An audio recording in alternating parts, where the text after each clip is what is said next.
What's going on, everybody? How you guys doing tonight? Welcome to episode 6 of the Marvel Roundtable. We got our special guest tonight. We got a couple of them in the house, actually. We got Sin City Cards and Comics. You guys know him. He's on the Friday night streams there, Marvel Bros with Marvel Madness MCU. Big comic collector. We had an artist in the house for the first time. Old Man Venom is here. Joseph Reed. How you doing tonight, man? Oh, gentlemen, doing pretty good. How you doing? And you just made a big announcement to us just prior to coming on. You got a new one coming, right? Yes. That's awesome, man. Congratulations Dude, on that. So thank you very much for that, man. yeah, like absolutely. I said, the man cave is turning into a nursery. That You happens. having a That's boy or life, girl, Nate? What was that? You having a boy or girl, man? I'm having a girl. Oh, that's so exciting. Nice. Mhm. My daughter's more into this stuff than the boys are. That's for sure. So what's going on? We got Bad Wizards here tonight. How you doing? What's up, Chris? So, well, let's get right into this. So, Derp invited you on, Joseph, to talk about some stuff, but he's sick tonight, so I don't know what he really had lined up. But love to get, I don't either. Your thoughts on whatever you got going on, and maybe sets you're working on, if you could tell us, or stuff you've worked on in the past. Oh yeah, definitely. Like I said, we were kind of talking about that with the man cave becoming a nursery. I've pretty much reached the pinnacle of collecting like Venom comics. Like I said, I had the whole history of all symbiotes, like Venom mainly, all the ratios, all the exclusives. Well, I tapped out of the exclusives because of, like we said, the 50 issues per comic. Like you don't need 50 covers. It's gonna be like a short box just for one issue. So I tapped out of that. Now that I'm into this life change, I'm kind of getting rid of all the excess stuff and just turning it into the cards that I've missed. So I'm mainly focused on the cards. But I just recently did Marvel Unbound. I finished that in September. Or not Unbound. I'm sorry. Allure. Oh, okay. These names confused. Nice. So that's the one we don't pretty much sitting on that have an right announcement now. date on that yet, do we? No, it keeps changing. Yeah, it keeps changing. I heard in February. Yeah, now it's deep into April now. Yeah. Yeah, wow. Yeah. Last I heard was February 24th. David's here. Cap Crockpot's here. Cap Crockpot. The primary chat tonight is on Derpa Dew's channel.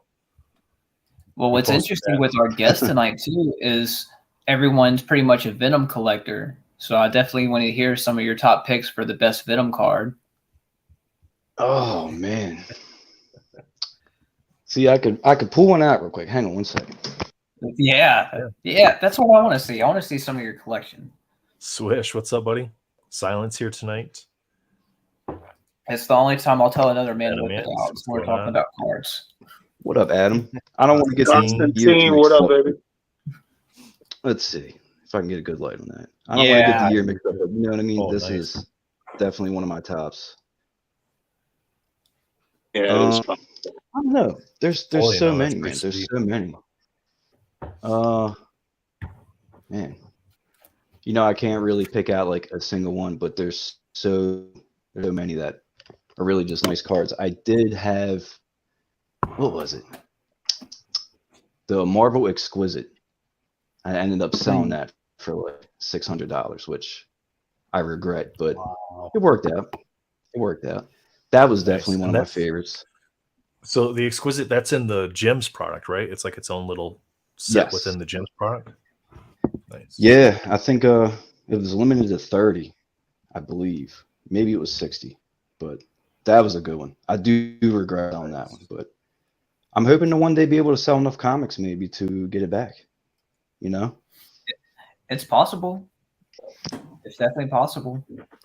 Yeah, Daniel, you were talking about that before we jumped on here, getting out of stuff and getting into other stuff, kind of recycling the collection essentially, right? Yeah, that's something that I did really early on with collecting cards. Was I would purge a lot of like CGC slabs and comics that I had to be able to start buying in the cards. And what really messed me over with being a card collector was I got in at the worst time imaginable. I got in the middle of the boom when PNG prices were going up like 3x and 4x every other day. I had a great example. Oh hell, it's even right here. Like even talking about this Battle Spectre gem from 2018 of Cyclops versus Wolverine. One point in time, this is like an $800, $1,000 card. Now it's $150. Right. So it's like chasing that momentum of, oh wow, this is intense. This is a crazy wild ride. I got to jump on this now, and not knowing any better, created my own FOMO because I wanted to be a part of the community, and I wanted to get these badass cards that I've never seen before. So if I didn't have a frame of reference that if a card sells for $800 this week and then $1,200 the next week, it's like, oh well, the median's $1,000 card. And not knowing the history or having enough reference to check it out, and just like, oh well, that's actually like $200. Just wait it out. Yeah, that's the tough part, right? But we've kind of talked about that a little bit before, with just if you go into it and you just collect what you like and you're okay with the price that you pay, then you're not really at a loss even if the card goes down because you still enjoy it. And it's the same thing with comics too. Yeah. Yeah, you and Sen were talking about that, as well as Joseph there, like getting out of certain comics to get into bigger comics and kind of upgrading your collection as you go. Yep. And you had popped off, but Alex was like, yeah, I'm looking at getting this specific book, and I'll let him reveal that if he wants. I'm looking at getting this specific book, and it's this price range. And I'm like, man, you guys are like way up here on those price ranges. And I'm like, give me sub 200. I'm all about collecting those books in that lower level. Yeah, we were talking about it, that I'm after right now, a Fantastic Four #5, first appearance of Doom. That book is one of my grail books that I've always wanted. And it's between 4,000 to 5,000 for a 2.0, just for a 2.0, right? That's crazy. But I mean, I just don't, pull 5,000 out of my account, like you just said. I mean, I'm selling off things in my collection that I could pick up later on.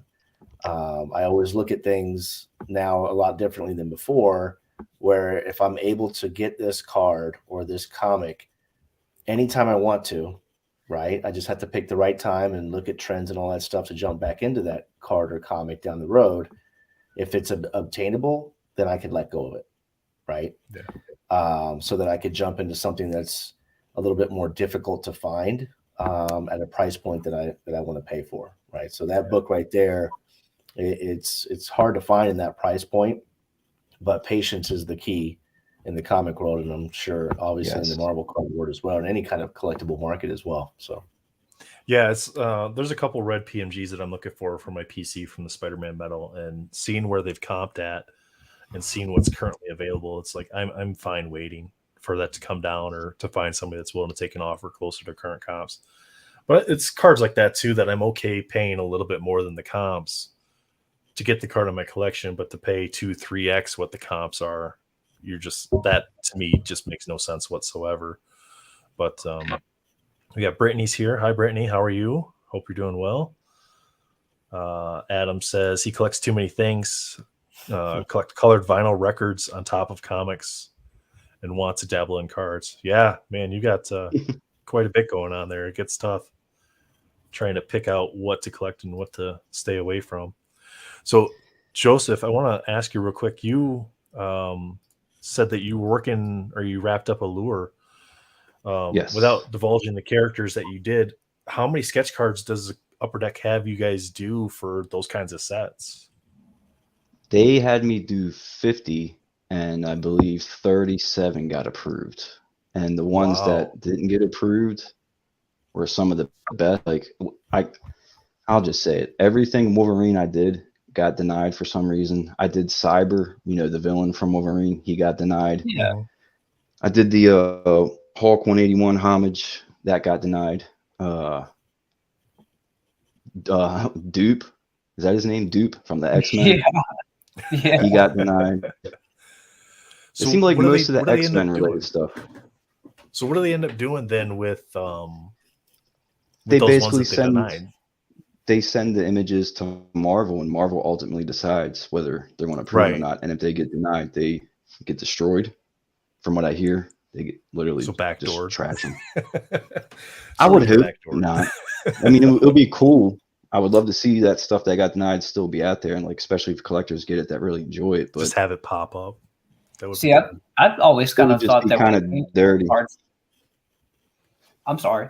I was just saying when I kind of figured whenever it came to cards that got denied, they would go into a reserve to go into the replacement program. They should. They should still use them, definitely. Like, especially, I seen Sparta-Man Metal was sending out base cards for replacements for damaged PMGs and whatnot. It's like, dude, how many denied sketch cards could you just send?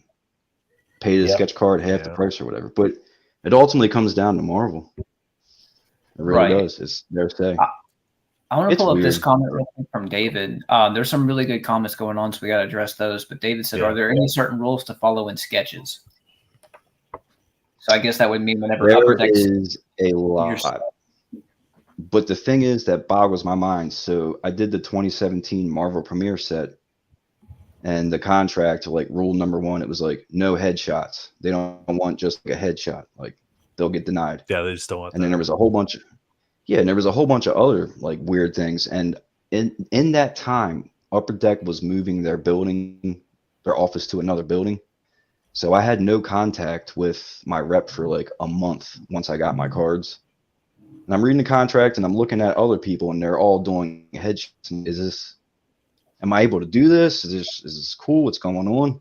So I didn't know what I was doing. I went into that first set completely blind, but I pretty much followed all the rules to a T, to the point where it hindered my own art. You know what I mean? They're like, we want to see crazy poses and foreshadowing and all this. And I'm like, man, okay. So there's all kinds of stuff. You can't have like realistic guns and you can't have them pointing directly at you, like weird stuff like that. Of course, no, like Wolverine can't be smoking a stogie. That would be. But I still see stuff all the time where I'm like, damn, it says right there in the contract you can't do that, but here it is, like done And so then many it's other there. times. Yeah. So I actually, as weird as it is, but I kept this as a personal achievement to myself, and I did my own. It's literally a headshot. oh, But that's it's, sick. I don't know if you can really see it that well, but it's the Possessed Venom from the 2017 premiere set. And it was just a Nice. headshot. And I just kind of, I also didn't know what was the, like, if you color over all these symbols, are they going to deny that? So I didn't have no answers. So I did everything in this circle, which was a pain in the ass. Excuse my language. But this, like, That is pretty sweet. doing headshots on that is so much easier.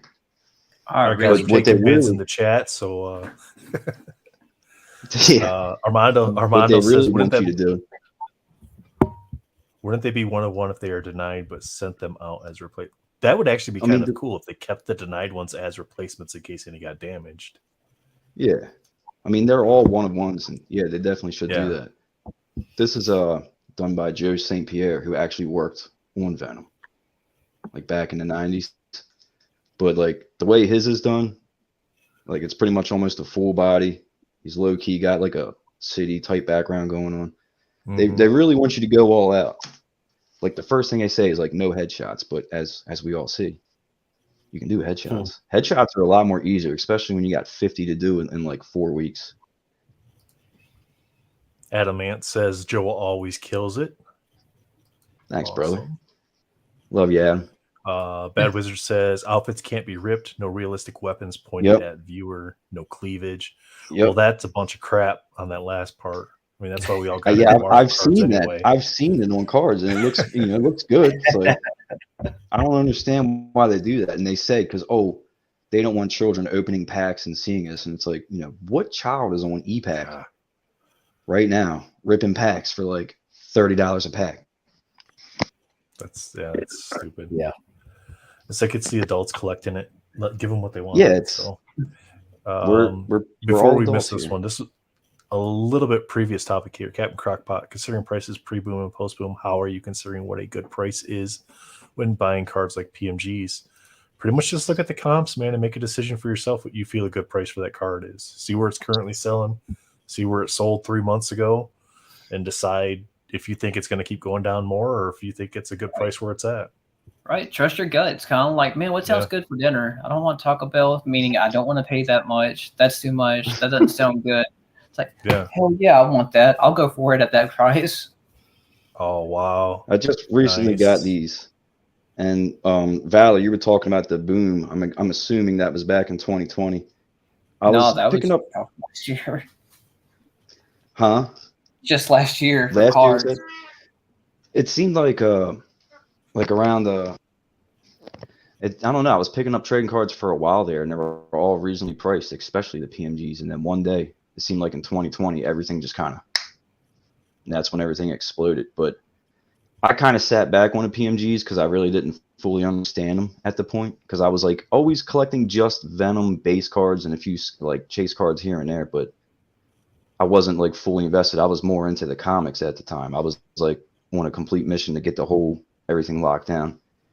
So once I came around to like, man, these are really nice cards, because I got like the achievement pattern or whatever.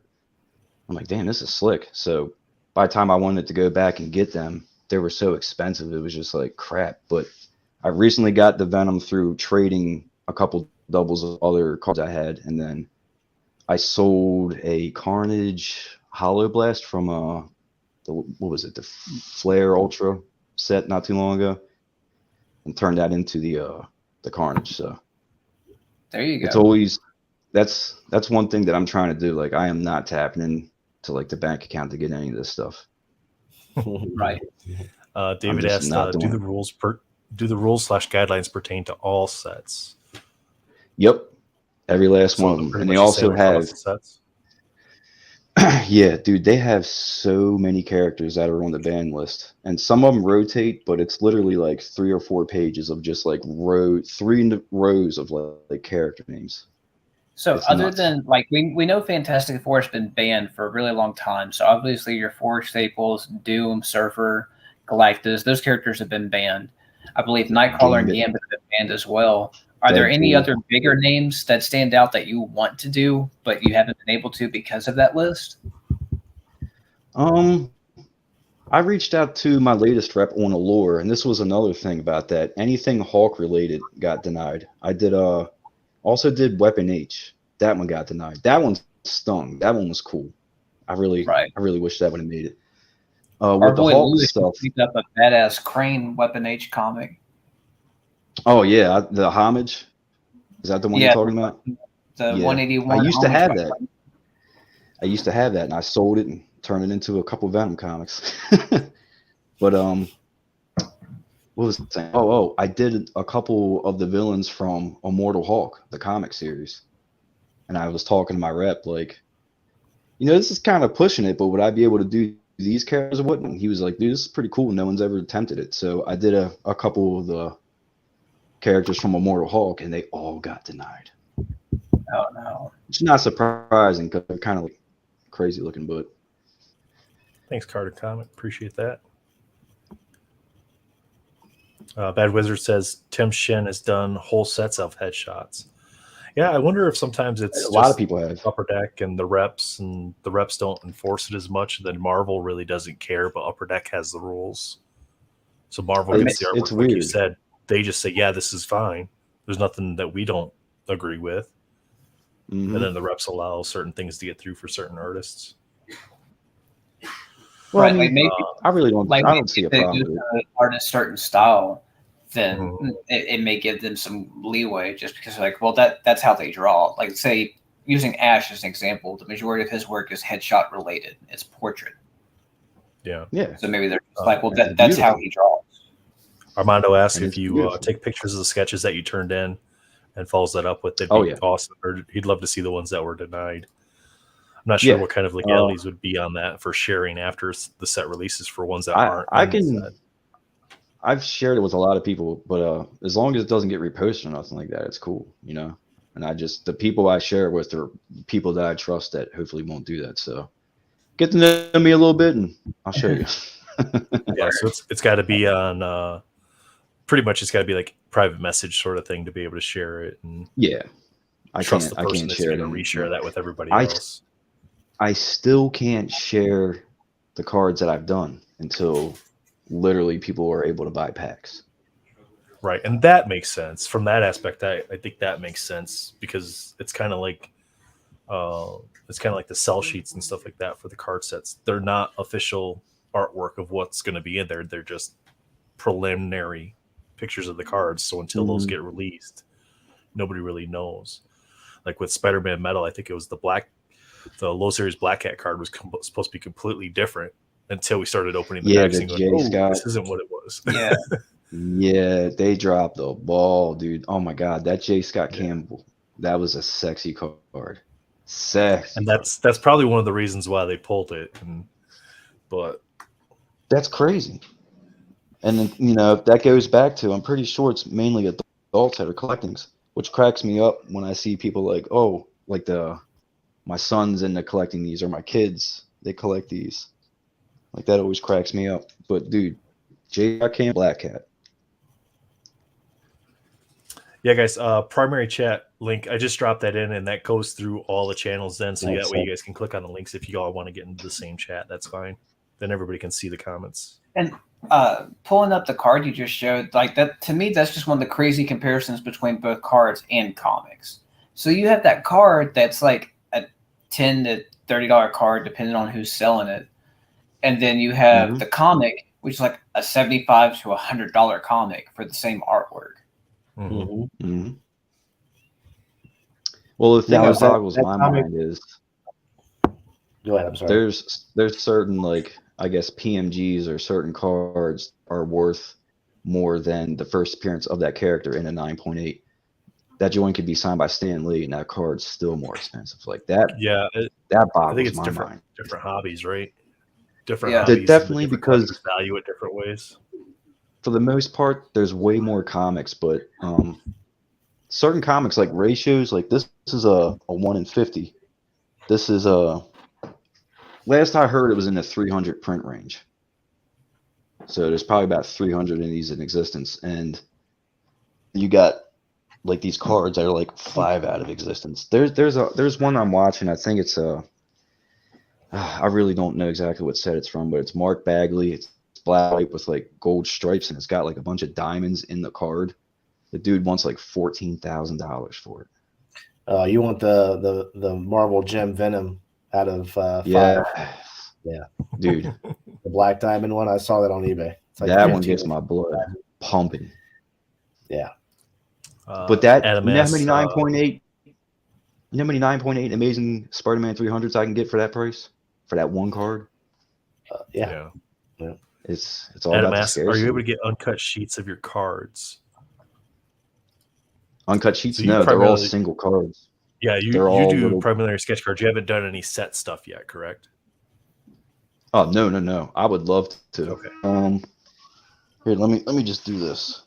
Yeah, so I think Adam, what about he's talking this all about the is time. the individual sketch cards that you can pull as like a hit from a card. Those are the cards that Joe creates, and then they get sent in for approval. Whereas like a set card, you would actually be able to get like a sheet or potentially get an uncut sheet of cards at that point in time.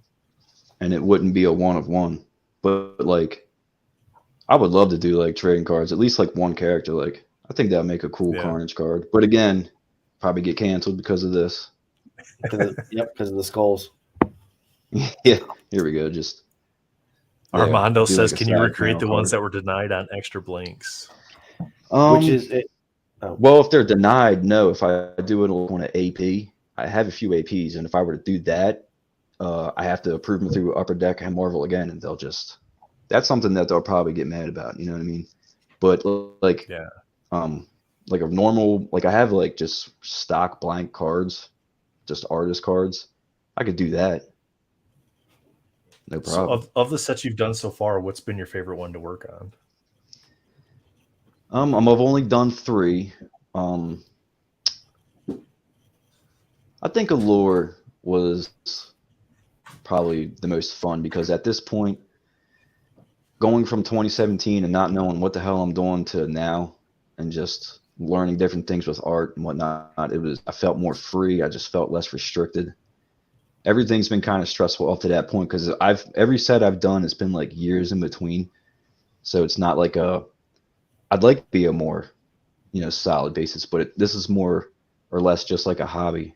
that I just kind of got blessed and was able to do sketch cards. That's why I said I kept my own. I don't know if other sketch cards do this, but I'm keeping this forever. This is like a personal achievement to me. It's not even a money thing. Like, it just means so much to me to be able to be a part of these card sets. It's something I've been collecting since I was literally a child. Right.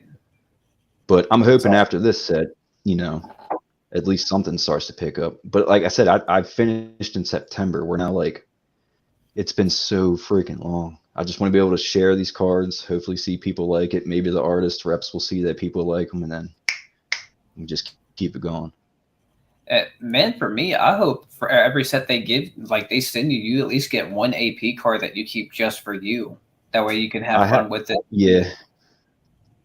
I have a 5 right now for Allure, and I'm really fighting myself. Like, I want to draw another Venom. Just like, man, you got to. So, like, this is a stretch comparison for how we talk. But if you look at professional wrestling, like every interview that every wrestler's ever done, in their background, there's all their championship belts. Like, you can see their history on the wall behind. Yeah. So, yeah. That's what I'm saying, baby. The belt. It's the belt. Yeah, keep your belt. Yeah, I really love it. I've never been big on sketch cards, but the 2 I have is one's my own, and then another one's by an actual Venom comic book artist. And that's it. I really don't go heavy on the sketch cards.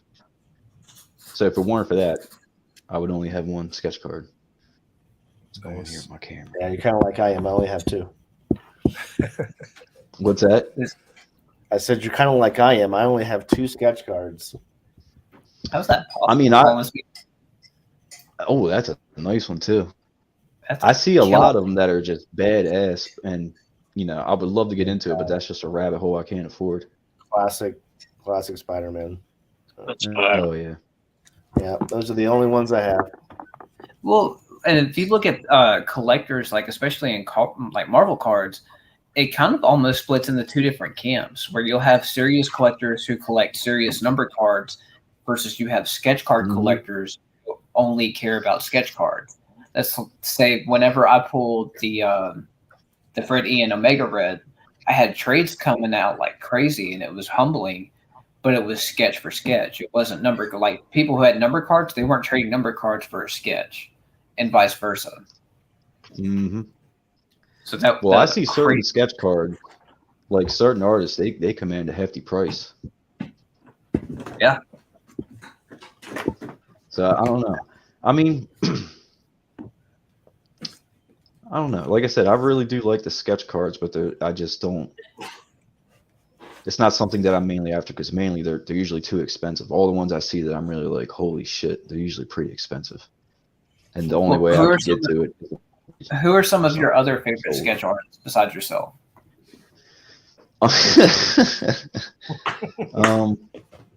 I really do like Ash. I gotta say, I guess he doesn't do it anymore, but that dude Nar, I really like his work. Dre, I really do appreciate his work. Bella, what is it? Bella Rachlin, she absolutely kills it. The dude Iden, artist of Iden, I really like his work. I've got a card from him I'm excited for. Dude, he's a beast. He's a straight up beast. I've pulled sketch cards like way back in the day. I got a Nihilus by the dude Moore, and it was a Rittenhouse set. I traded that for that Venom Exquisite. That's what I'm saying. Like, I'm hoping to one day be able to somehow get a trade going, or at least sell some stuff and get that Exquisite back. But and then I, from the Iron Man 2 movie set, it was some chibi style Black Widow standing in front of a fireplace, and I sold that way back in the day and bought like a couple random like Venom cards. I got the Marvel Metal Retro Agent Venom. That was one of the cards I picked up off of that Black Widow sketch card. Okay. But there's a lot of artists out there. There's so many of them. I see a lot all the time. I'm like not completely good with all the names, but there's a lot of really good sketch card artists out there, dude. Peach is one of my favorites, man. Oh yeah, well if you're talking about in that sense, yeah. Oh my god, like there's so many. I would love to see you guys like Addy Granov at all. Addy's this is original art. This is basically a recreation of the first appearance of Anti-Venom, the 1 in 10 variant cover. Amazing Spider-Man, I want to say 5 something. But if they got him to do like sketch cards, holy crap, dude. See, I would love to see Addy like that. had one of my biggest votes for the next Masterpiece set. Yes. Or like Mark Brooks, Tony Moore. I would love to see Tony Moore do like some sort of Marvel card set. Man, so Who else? Tony Moore, I he's actually- been doing personal sketch cards on his Instagram. Like Yeah. you have to choose between DC or Marvel, but you can hit him up and like $100. He'll do a PCS for you. $100, I'm about to chase that man down. I seen him do an Agent Venom, and it was spectacular. And he's the first artist that did the Agent Venom series. I would love to own a piece by him. Right.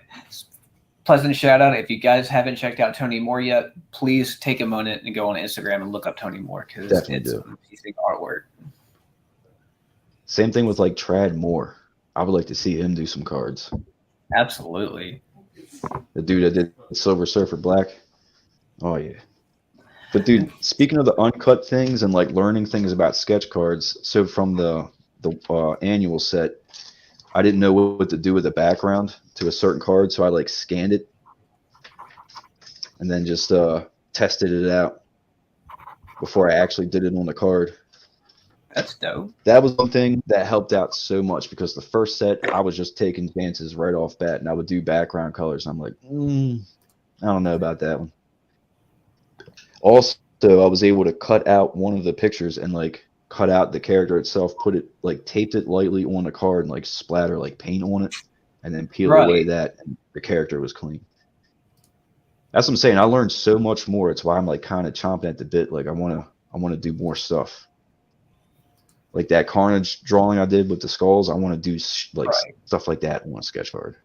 Well, after we wrap up this video, I'll reach out to you because I've got a Husk symbiote idea in my head we can talk about.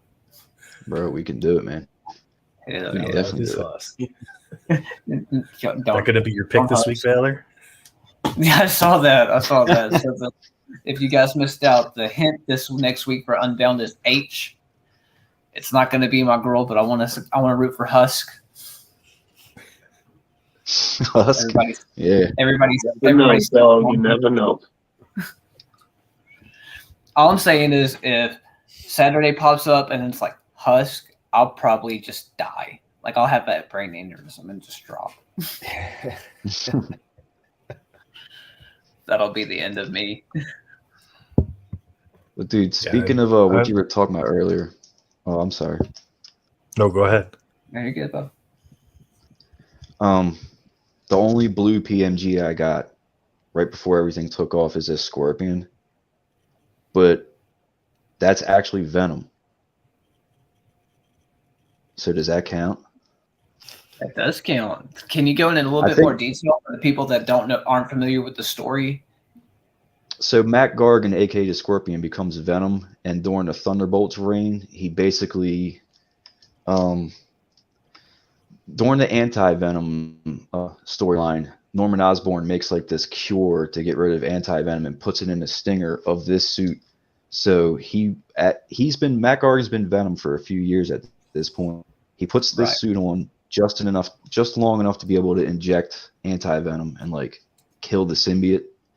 And he like breaks out of this suit because once Eddie Brock, which was the host of Anti-Venom at the time, is exposed, Mac Gargan wants to literally eat him and kill him, but the symbiote still loves Brock and it won't let him. So he breaks out of the suit back as Venom. He wears that suit for literally a few panels during the New Ways to Die storyline, but it's literally Venom. I don't think no one knew or even cares about Scorpion like that. I think that's the only reason I was able to grab it cheap. Oh, for sure. And that's also John Romita Jr. art, if I'm not mistaken. Yes, sir. So you got JR art on a PMG that's also Venom that you get for like $300 because no one else knows. Go for it. Yeah. Mm-hmm. I missed out on the Venom, so it's kind of like a little kind of bit. He's in there. I would love to actually get like the actual Mark Bagley, legit Venom, but Like that bronze you showed a few minutes ago. Yeah, blue is legit my favorite color. So these things. Yeah. Ooh, yeah, I got the red too, Let's put man. it up. I was just grabbing that one. That was the only one I could really get to at that time. I need either, I don't have it, but I need like either Nathan or Lewis to pull a bronze out of their butt. That way we can have a red, blue, and bronze, just like a little mini rainbow. There it is. There we go. Go ahead and ship me that. Just ship me that. That's a and then Venom we'll card. come back in a few weeks and then do the video. I think somebody said Venom's the Kobe of cards. That's a Kobe card right there, baby. Yeah.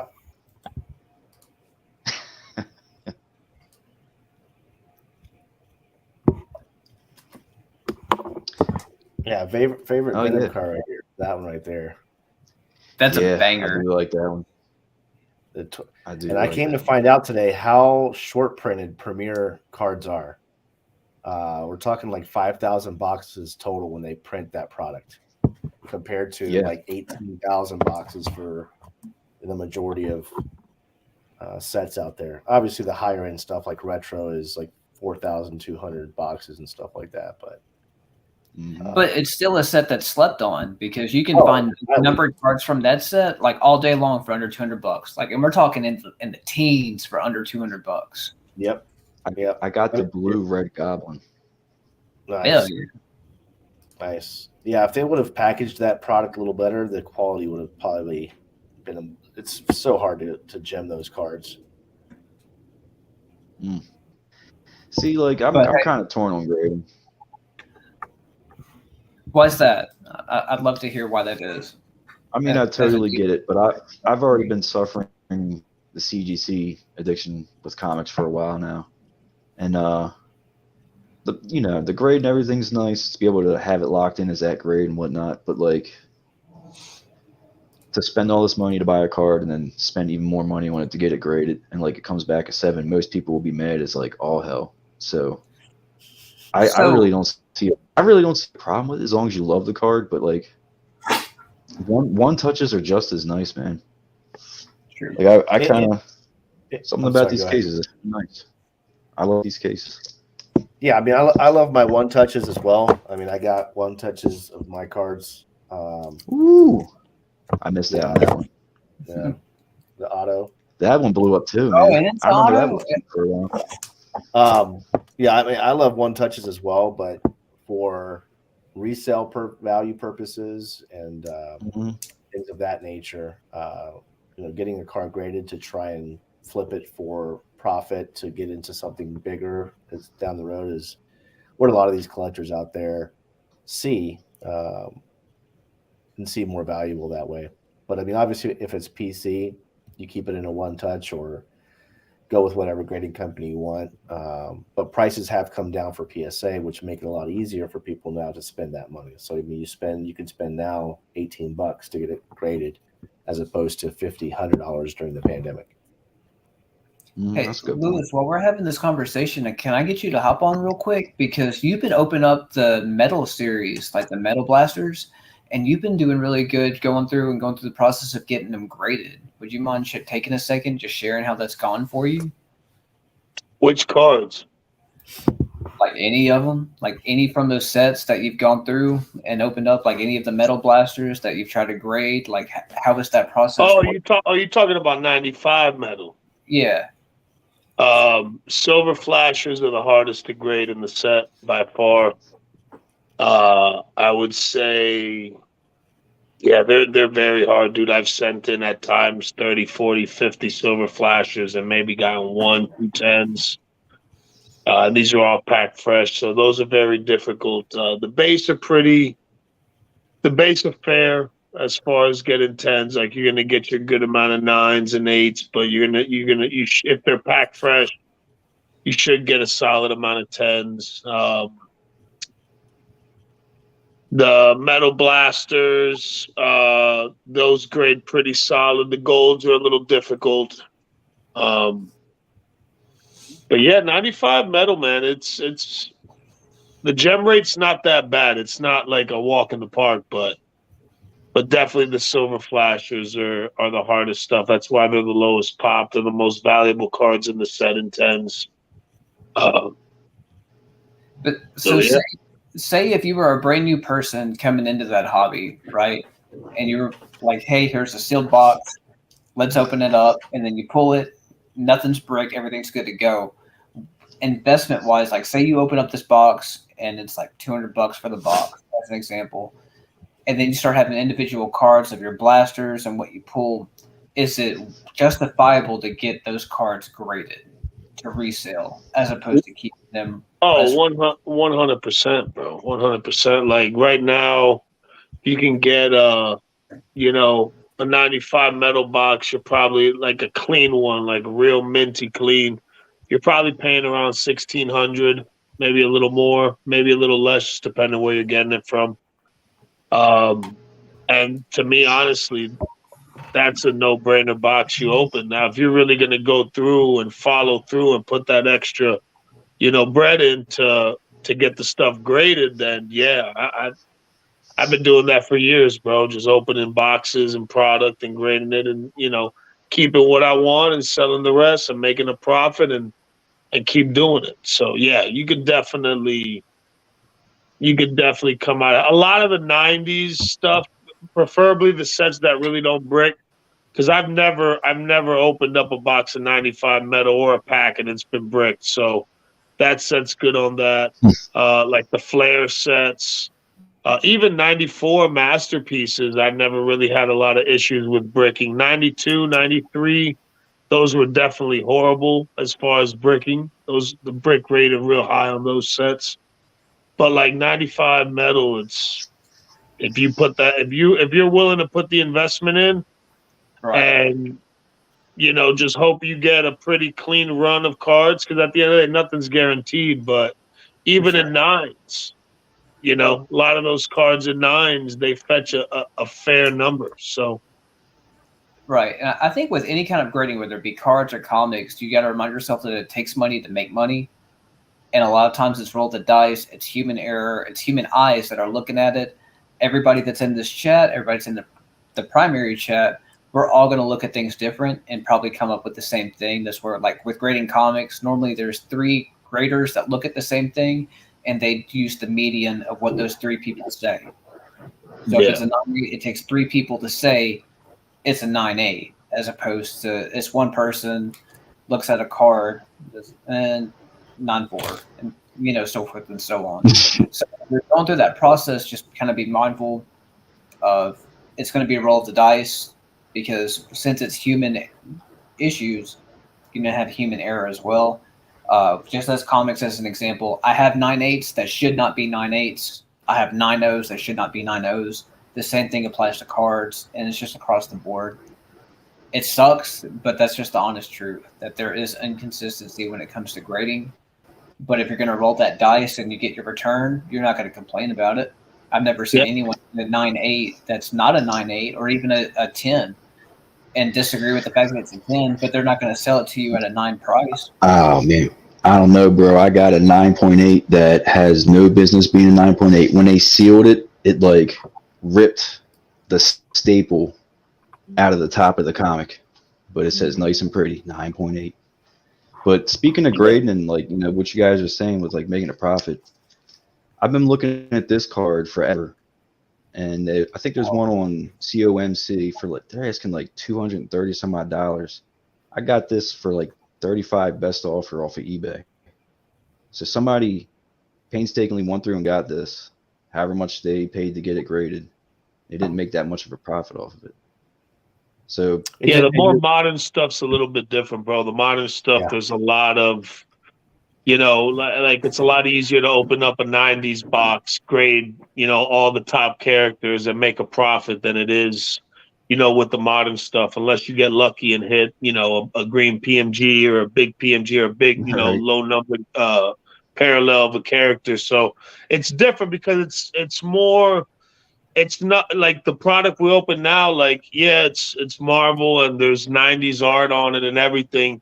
But in reality, the design is not like what we're used to back in the 90s. The design is more sports based. You know what I'm saying? So it's real difficult to get sort of like the same outcome with the modern stuff as opposed to the '90s stuff. It's just two different worlds in reality.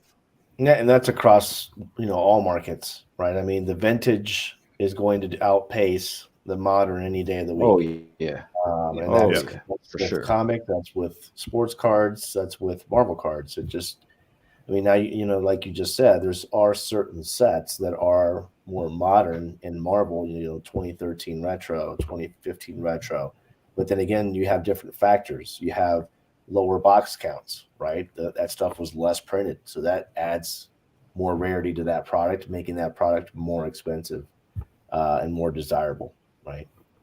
Yeah. Couple shout outs real Comics are- quick. Spidey's here. Uh-oh. Stacking 9mm here. We got Spidey's giving a shout out to the chat. Everybody in the chat there. What's up, big dog? David asks, if 92mm bricks, is it worth to take a chance and open or keep sealed? It's a roll of the dice, bro. It's Roll the dice. Yeah. If you feel comfortable opening the box and you're good with the price that you paid for it, open the box, enjoy opening it up. There are ways you can unbrick cards to an extent. I've done it with some 93 Masterpiece. I have the video up showing how I did it. Take that for what it's worth. If you want to open it and try to unbrick cards, what I would do if you're gonna open it and you want to try to salvage the cards as much as possible, open the first pack. If they're bricked, just open the rest of them and then see if you can unbrick them. But from a quote unquote investment standpoint, boxes that tend to brick are better off left to be sealed.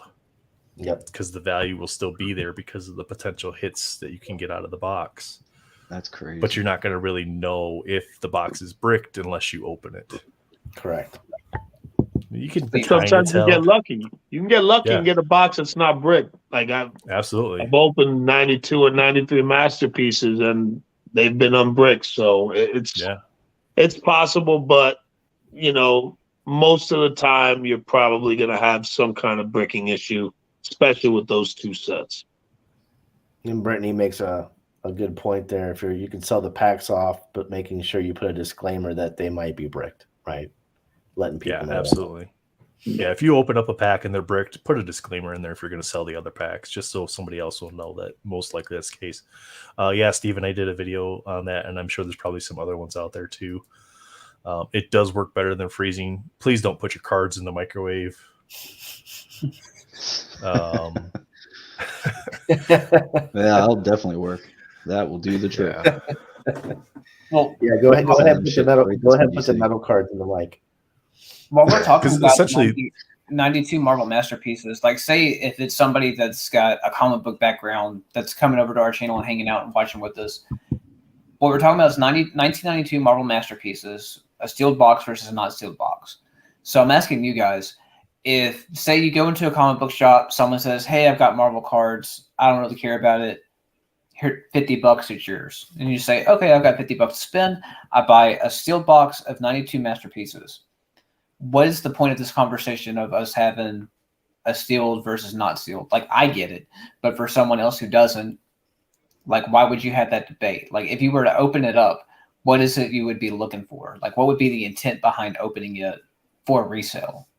Well, first off, if you're getting a 92 Masterpiece box for $50, let me know where you're getting the back. Exactly. At that $50, point, rip it. you open every box you can get your hand on, to be honest with you, bro. But sealed product is if you're looking to invest, keeping sealed product, it's not the funnest way to go, but it is the safest way because you can't, once it's sealed, you can always go forward and open it in great cards, but you can't go backwards. You can't take raw cards and turn them in. Well, you could, but that's crappy practice that scammers use. But yeah, you can't go backwards, man. So sealed product is always the safest way to go as far as investing. Is it the sexiest way to go? Some people, for some people it is. But the way the sets nowadays are structured, it's not, it's just better to open it because you could have, a 1-of-1 that someone will pay 80 to 100 grand for, or whatever the case may be. It's just more exciting. It's more fun, With the older stuff, you know what you're going to get. Like, you know what to expect. All right, you're going to get, one or two of each of these base cards. You're going to get, if it's a set with Power Blast or, the chromiums, whatever, you know what you're going to get with the new stuff. You really don't know. There's so many different possibilities. That's the excitement of ripping it. Right. So, Spidey asked a question. Very good question too. Question for the roundtable: how do you guard losing your enjoyment as a collector when you're also looking at cards as an investment?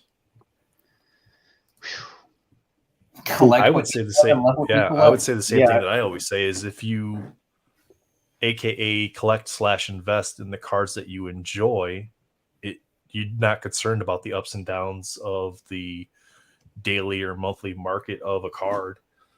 But if your intent is to do it as a business, as investing, and that's your really only purpose, then you're never looking at it as a collection. Yes, you have a collection of cards, but you're never really looking at it from a collecting standpoint because you're doing it as an investment with the intent of moving those cards in XYZ amount of time, whether that's a week, a month, 2 months, 2 years, 10 years, right? Same with comic books. Over time, they should grow in value. Most things that are collectible should grow in value. Some will lose it. But let me be devil's advocate here. Yeah. So how would a collector fund their hobby? Yeah, you either got to have cash flow coming in to be able to do that, or you have to move out of product to get into something else, right? Yeah. So with that said, right, let's say you don't have a bag of cash sitting there, right? And you've acquired X amount of cards, and now X amount of cards are coming into the market that you really want, that are more valuable than the ones you have. But if you gather 25% of your cards that you have and move those to get into bigger cards, would you then be considered an investor, not a collector? I don't think so. Again, it's semantics on words, right? It's semantics on words and what we classify as a collector, as an investor. But if I were to take my pink Wolverine and I grade it and it gets a good grade and I sell my pink Wolverine, am I an investor? If you made more, it depends. Profit it depends, right? What was my intent with this card in the first place? Because I can keep the card just like this, and I'm perfectly content with that. But to your statement, I want to get into something else. Well, this might be the most valuable card in my collection. So if I grade this, and that value can now go up, now I can get into some other things that may in turn get me into other things. Am I still a collector or am I an investor? And it's a combination of. I think I think all of us from some perspective are both. Right? Sure. Are you a flipper or are you not a flipper? Everybody's a flipper. If you're spending a lot of money on something, bro, that whether you like to collect it or not, you're both. Like I know both. I can honestly say I am a collector and an investor. I invest and sell certain things and I collect others. You know what I mean? So the stuff that's the turn and burn stuff, that'll help fuel the stuff that I truly care about, stuff that I want to see on my shelf in the next 5 to 10, 15 years. Yeah, absolutely. Yeah. Listen, bro, if you're buying high end pieces and you're keeping track of where the market is, comps, looking at, you have some kind of investment type, agenda, into your whole collecting vibe. And that's cool. There's nothing wrong with that. Everybody wants to have nice things. Everybody wants to have cool shit that you like, that you appreciate, you enjoy, you're passionate about, and you want it to be worth something. You want, as human beings, we want things that other people are going to want. If you could take that raw card, turn it into a graded card, increase the value of it because of a specific grade, a 10 or whatever that might be to increase your value, rare card, limited card, whatever that might be. If you can then sell that card, get the raw version back and get into something else. I mean, if you don't care about the grade of the card, but that grade of the card helps you get into more things for your collection, by all means. I mean, you're both at that point because you invested into improving that card through grading.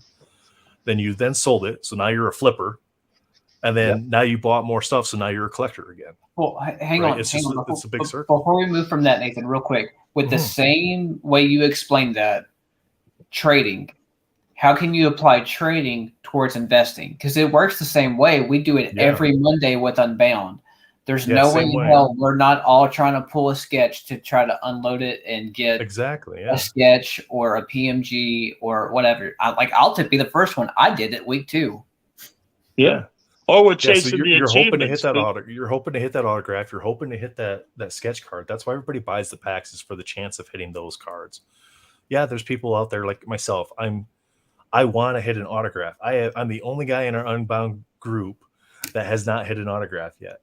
It's pack pulled, right? And one week I'll hit one, and I keep buying packs with the chance of hitting one. If I hit a sketch, great. If I hit a plate, great. We have greater chance this year to do that in Unbound than we did last year. You know, because we have twice as many cards now, but they're different parallels of those cards. But myself, I'm going after the base achievement. I'm going after the rainbow achievement. I keep specific canvas cards that I think look cool, but I'm not collecting those canvas cards. So if I pull canvases, do I try to sell them? Absolutely. Why would I not? If I can get $30 for a $15 card, why would I not sell that card? Hey, sure. If it makes somebody else happier, or trade it, because there's plenty of cards in my watch list that I want for my own sets to build out my sets, or rare cards. And if I can trade those cards, same thing, selling it or trading it. If I'm trading a card I paid $15 for $30 in value, I've sold that card for $30 in value. It was just in the form of other cards. And I'm actually on the same page with you, where I'm just doing a base and a rainbow. Like if I pull an auto, a canvas, what have you, that's cool. This guy? That's great. But my goal with Unbound is I want to build a base and a rainbow set at no cost. Absolutely, for me to do that, I have to buy as many packs as possible to get as many hits as I can to offset it. Exactly, yeah. And you need those weeks where you're not getting 15 base cards in order to do that, right? You have to get rainbows, you have to get canvas cards, you have to get an auto card. Because if you can get an auto, pull that auto, sell that auto for $150, and you only spent $90 on your 6 packs that week, and you get an auto, or you're like Armando and you pull 5 autos every week, then you can easily fund whatever collection you want for very minimal to no cost whatsoever. Right. And even again, using it's the risk. Like you can look at it as using spreadsheets, but even just making a little note of how much you've spent, like a quick little budget, asset, liability, however you want to do it, debt, credit, whatever's going to make sense to you. You can add it up really quick. You can track what you've spent. You can look at what you've made, and you can make your numbers work for you. It's like, okay, well, if I've had too much in my debit side, well, clearly I'm overspending because the credit is not raising my ship. I've got to stay above the water, and if I'm just weighing myself down, I'm going to drown. Now, just pure numbers standpoint, it is all luck for the people that rip wax and make money ripping wax. Buy singles if you're concerned about your debit and credit side of stuff, right? Correct. Because it is sheer luck when you rip boxes of cards on what you hit. We saw that with Spider-Man Metal. The box is probably overpriced, even on ePack, Raw, whatever. Overpriced for what you get in there and your odds of hitting that card. Now, if the set was only 100 card set, sure, maybe that price point made more sense. But now you've 200 card set, you've doubled that set. You can translate it to sports cards. Look at how many parallels they have. You're all chasing one, or everybody's chasing like a certain number of cards from those sets to make money. Otherwise, you lose money on every single box you open, unless you can grade into 10s. Which then now you have to invest more money into it to then potentially make money back out of it. It is very, very risky opening boxes to grade. Certain sets do grade better. 95 Metal, Old Man Venom. He's raising his hand. He's like doing the schoolyard thing. We can't have a guest not let him talk. There's just so many things that you guys touched on. That's just I can relate to it so much. And one of them being going into collectibles, I never really looked at it as an investment. I was just kind of like a psychopath, and this was something that I just really enjoyed. But eventually, I used to collect like Spider-Man comics, Wolverine comics, X-Men, Batman, Joker, whatever. And I eventually just focused strictly on Venom and symbiotes, and I just kind of shedded everything off that wasn't related to it, and was able to turn that into like the higher money books that I missed out on or wasn't able to get. And this is one of them, and it's a 8.5. But this is one of the most rarest of the 2012 Venom variants from back in the day, and it's one of the most sought not the after. Mexican variant edition. That's the No, legit this is the original. this is Good legit. Lord, look at that. But I paid $350 for this, and I've had someone Shoot. offer me 12 for it. But I would never let this go, just because I personally love it. At least 2 G's for this thing. But without even trying, like being a Venom collector, almost everything retains value. If it's like rare, like stuff like that, everything's kind of like it's gained in value, and it's definitely a cool thing. But I don't necessarily like. What was it? What you said? There were so many things you guys touched on. I'm just trying to like go back While on. you're gathering your thoughts, for those that don't know, that is one of the most exquisite comics you could possibly get in terms of. It really is. Look it up. Yeah, it's one of the most sought after modern comic book covers of all time. Like when it comes it's to 8.5, but I love it, and that's why, like you were saying, like, I was able to make money off of other collectibles that I had and get this Grail that I really love. Right. And even in a low grade, it's worth more than what I paid, like by triple, quadruple.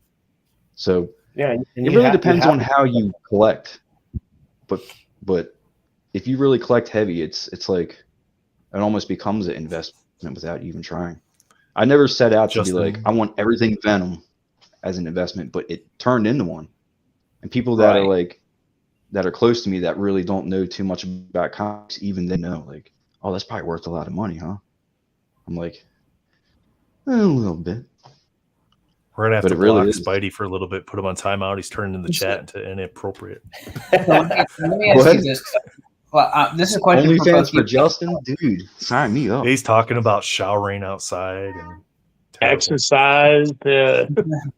Spidey hits for He's real. hijacking chat. So let me ask our guest this question real quick, just because it really relates home for me. Have you guys ever personally talked about collecting comic books with, like, say, a work accomplice or friend, family, what have you? Like, yeah, I collect comics, and you kind of get that general reaction of like, oh, that's cute, haha. Oh, My wife does it every day. Yeah, bro, when I was investing in Pokemon like 5 years ago, bro, my family was like, bro, are you crazy? What are you doing? And then I'm the one, everybody would laugh. Yeah, it's so stupid. And then I'm the one that had the last laugh. So Right. Yeah. Right. it's part of it, bro. But I feel like the times are changing, bro. Like when you tell people, yo, what do you do? Like, well, I deal with collectibles, man. Sports cards, Marvel, Pokemon and stuff like that. And now people look at it like, oh, okay, yeah, I've heard of that. So it's a little bit, I think it's a lot more respected just because how far trading cards have come across the board in general. Mm-hmm. Like, there's cards that are worth more than some people's houses. You know what I mean? So Yeah. when people see that, sometimes people have to see the numbers and the action before they can believe it. Some people can have the foresight and see it ahead. Some people have to see the evidence in their face. And once they see that, then their tone changes, Yeah. But Yeah. Ash is here. Thanks for stopping by, Ash. He's calling What up, Spicy Ash? Spidey. Swish Rip says, I want to be financially For real, secure where's that to where I link? don't ever need to look at the collection as an investment. I would like to leave behind such a collection that my family, what's going on here? That my family wigs out when I'm gone. Yeah, if you look at it from that perspective, absolutely. I mean, it's still kind of an investment, but if you can look at it from the perspective of not worrying about the money that you put into it, we say that a lot. A lot of us say that all the time is don't spend more than what you can afford to lose, right? It's because opening product or grading cards or comic books, you're gambling. It's a form of gambling. So do it responsibly. And have a plan. I Dude. think you need to have a Yeah. plan and say, okay, I'm gonna go hard on this, and I'm gonna hold on. And this is a long-term deal. When you have that long-term perspective mentality, it works. I think it works a little bit better than that mentality where people are like, okay, I just spent $5,000 or $6,000 on a case. I opened it. I need to try to piece everything out and get my $6,000 back, and then whatever else is left over, then some stuff just doesn't work like that. Yeah, So just got to have a plan, bro, and just and be focused on what you want to do and what you want to achieve and where you want to. I don't know. Just some people just jump into things blindly and don't have a plan, and then they're like, shit. No, for I've sure. seen And like, so I many apologize. people do that. This comes out long-winded, but when I was originally collecting comic books, like I would jokingly say like, "Oh, these are investments," JK, LOL, haha. But that was me really justifying. It's like I'm willing to spend $300 to $500 to $600 on a comic book, like seriously and actively, at a time where 600 books on a comic book was a lot of money. Mhm. A really good example of that is I remember buying an Amazing Spider-Man 129, which is the first appearance of the Punisher at a CGC 7.0 for $550. Last year that book was north of $2,000. Yep. And that kind of gets to where we're at. Like, even though I was passively saying like, oh, these are investments, internally and in my heart, I was dead serious. Like, I'm investing in this long term, not on a quick flip, not 3 to 4 years to sell, but when I am dead, buried, and in the ground and have a family, they're going to inherit these books that are close to 100 years old. So if you look at things like the MCU, like all of it, not just like the past 3 years, 4 years, 5 years, all of it as a whole. Well, I can recall in 2008 when the movie Iron Man came out, I didn't give a crap about Iron Man. Look at where we're at now. Because of those movies, everyone knows who Iron Man is and is a mainstream character. So you apply that across the board to all these characters. I still believe in investing in comic books because I think it's cool and it's something I'm passionate about. Henceforth, like I've got an entire sleeve of comic books tattooed on my arm. That's what I'm going to be leaving behind. So I can look at it differently as just like this is a hobby to have fun with money. It's something I'm serious about with enough to where it's a genuine inheritance for my kids. And I brought up that point a few minutes ago of like people kind of like passively dogging on our hobbies or whatever. But, when I got ready to marry my wife, pre-boom, pre-COVID, I sold 2 comic books and paid for her engagement ring in cash. When we got ready for our house, I sold 10 comic books and secured our down payment by selling comic books. Yep. And there's no reason you can't apply the same thing to cards, comics, any of your hobbies. Mm. If you're serious and you're passionate about it, you find a way to invest in it. Correct. And I was just going to add to that real quick. When what is that dollar amount that you make a purchase on that you cross that threshold now, and that collectible comic card, whatever it is now considered an investment. I mean, if you're dropping $1,000, $2,000 on a card or a comic, that's an investment. That's For not sure. that's not a I'm doing this for PC purposes. $10, $20 card, $30 card, maybe $50. That's a cool character that I collect. It's a good looking card, $30, $40. That's not. But now when you start looking, like you said, $1,000, $2,000, you know what I'm saying, for one card, yeah, that's an investment. It all works hand in hand, bro. For whoever says, "Oh, I'm not an investor, I'm a hardcore collector," you're just not being real with yourself, bro. You know what I mean? You gotta be real, man. It's I'm not a naturally a flipper part of it. AR. I think $500. It's naturally a part of the hobby. And everybody's number is different too, right? Everybody's number is different based on their life circumstances. Yeah, Justin had a good point here. He said, what he would do is protect your main source of income. So so if you're gonna go wild into something and you're gonna invest or participate in something, a good thing to have is have a separate account. Have your fun account where when you sell your collectibles, you put your money back into that account. It doesn't mess with your your main income and all that. Yeah. Keep that little side funds to the side to play with. That's a good way to not get caught up, man. Because it's easy to get caught up with this new product, bro. It's real easy. You get that one good taste, and then you just keep chasing it, bro. Well, Stacking says, even bringing up today, Derpa 2-packs pulled Elizabeth Olsen auto and then a Catherine Huff auto, like back to back. And I jokingly commented on, it's like, this is how you create FOMO, you influencer. FOMO. Yep. But that's true. Yep. Yeah. You know how many Like, people probably ran to EPAC? They probably ran to EPAC. I wanted to. I didn't. See, not me. I opened my mean, one it's a box, hit beautiful that set, Evan Peters but- auto, and I was out. Now let's say They got that a Dirk Venomized pulled those Scarlet 2 hits out of those 2 packs, and he decides he wants to sell them because there's a different card in the set that he truly needs. But Like, let's have his back and say that he invested his $25. He invested his $25. So therefore, he shouldn't sell those for more than $25. No. Well, that's what the tax yeah, man's going to say next year. That's what I'm saying, bro. So it all What's going on, works hand in Steven? hand, dude. When you're talking How you about doing? numbers and you're talking about cold hard cash, Right. everybody's worried about what collectibles they're buying. What Right. sets they're chasing. They're always thinking about it. They're focused on it. They want to make sure they shine. They sell. People want them. Long-term growth is healthy. We all want that for our stuff that we collect. So just keep it 100. Don't be fake. Be real.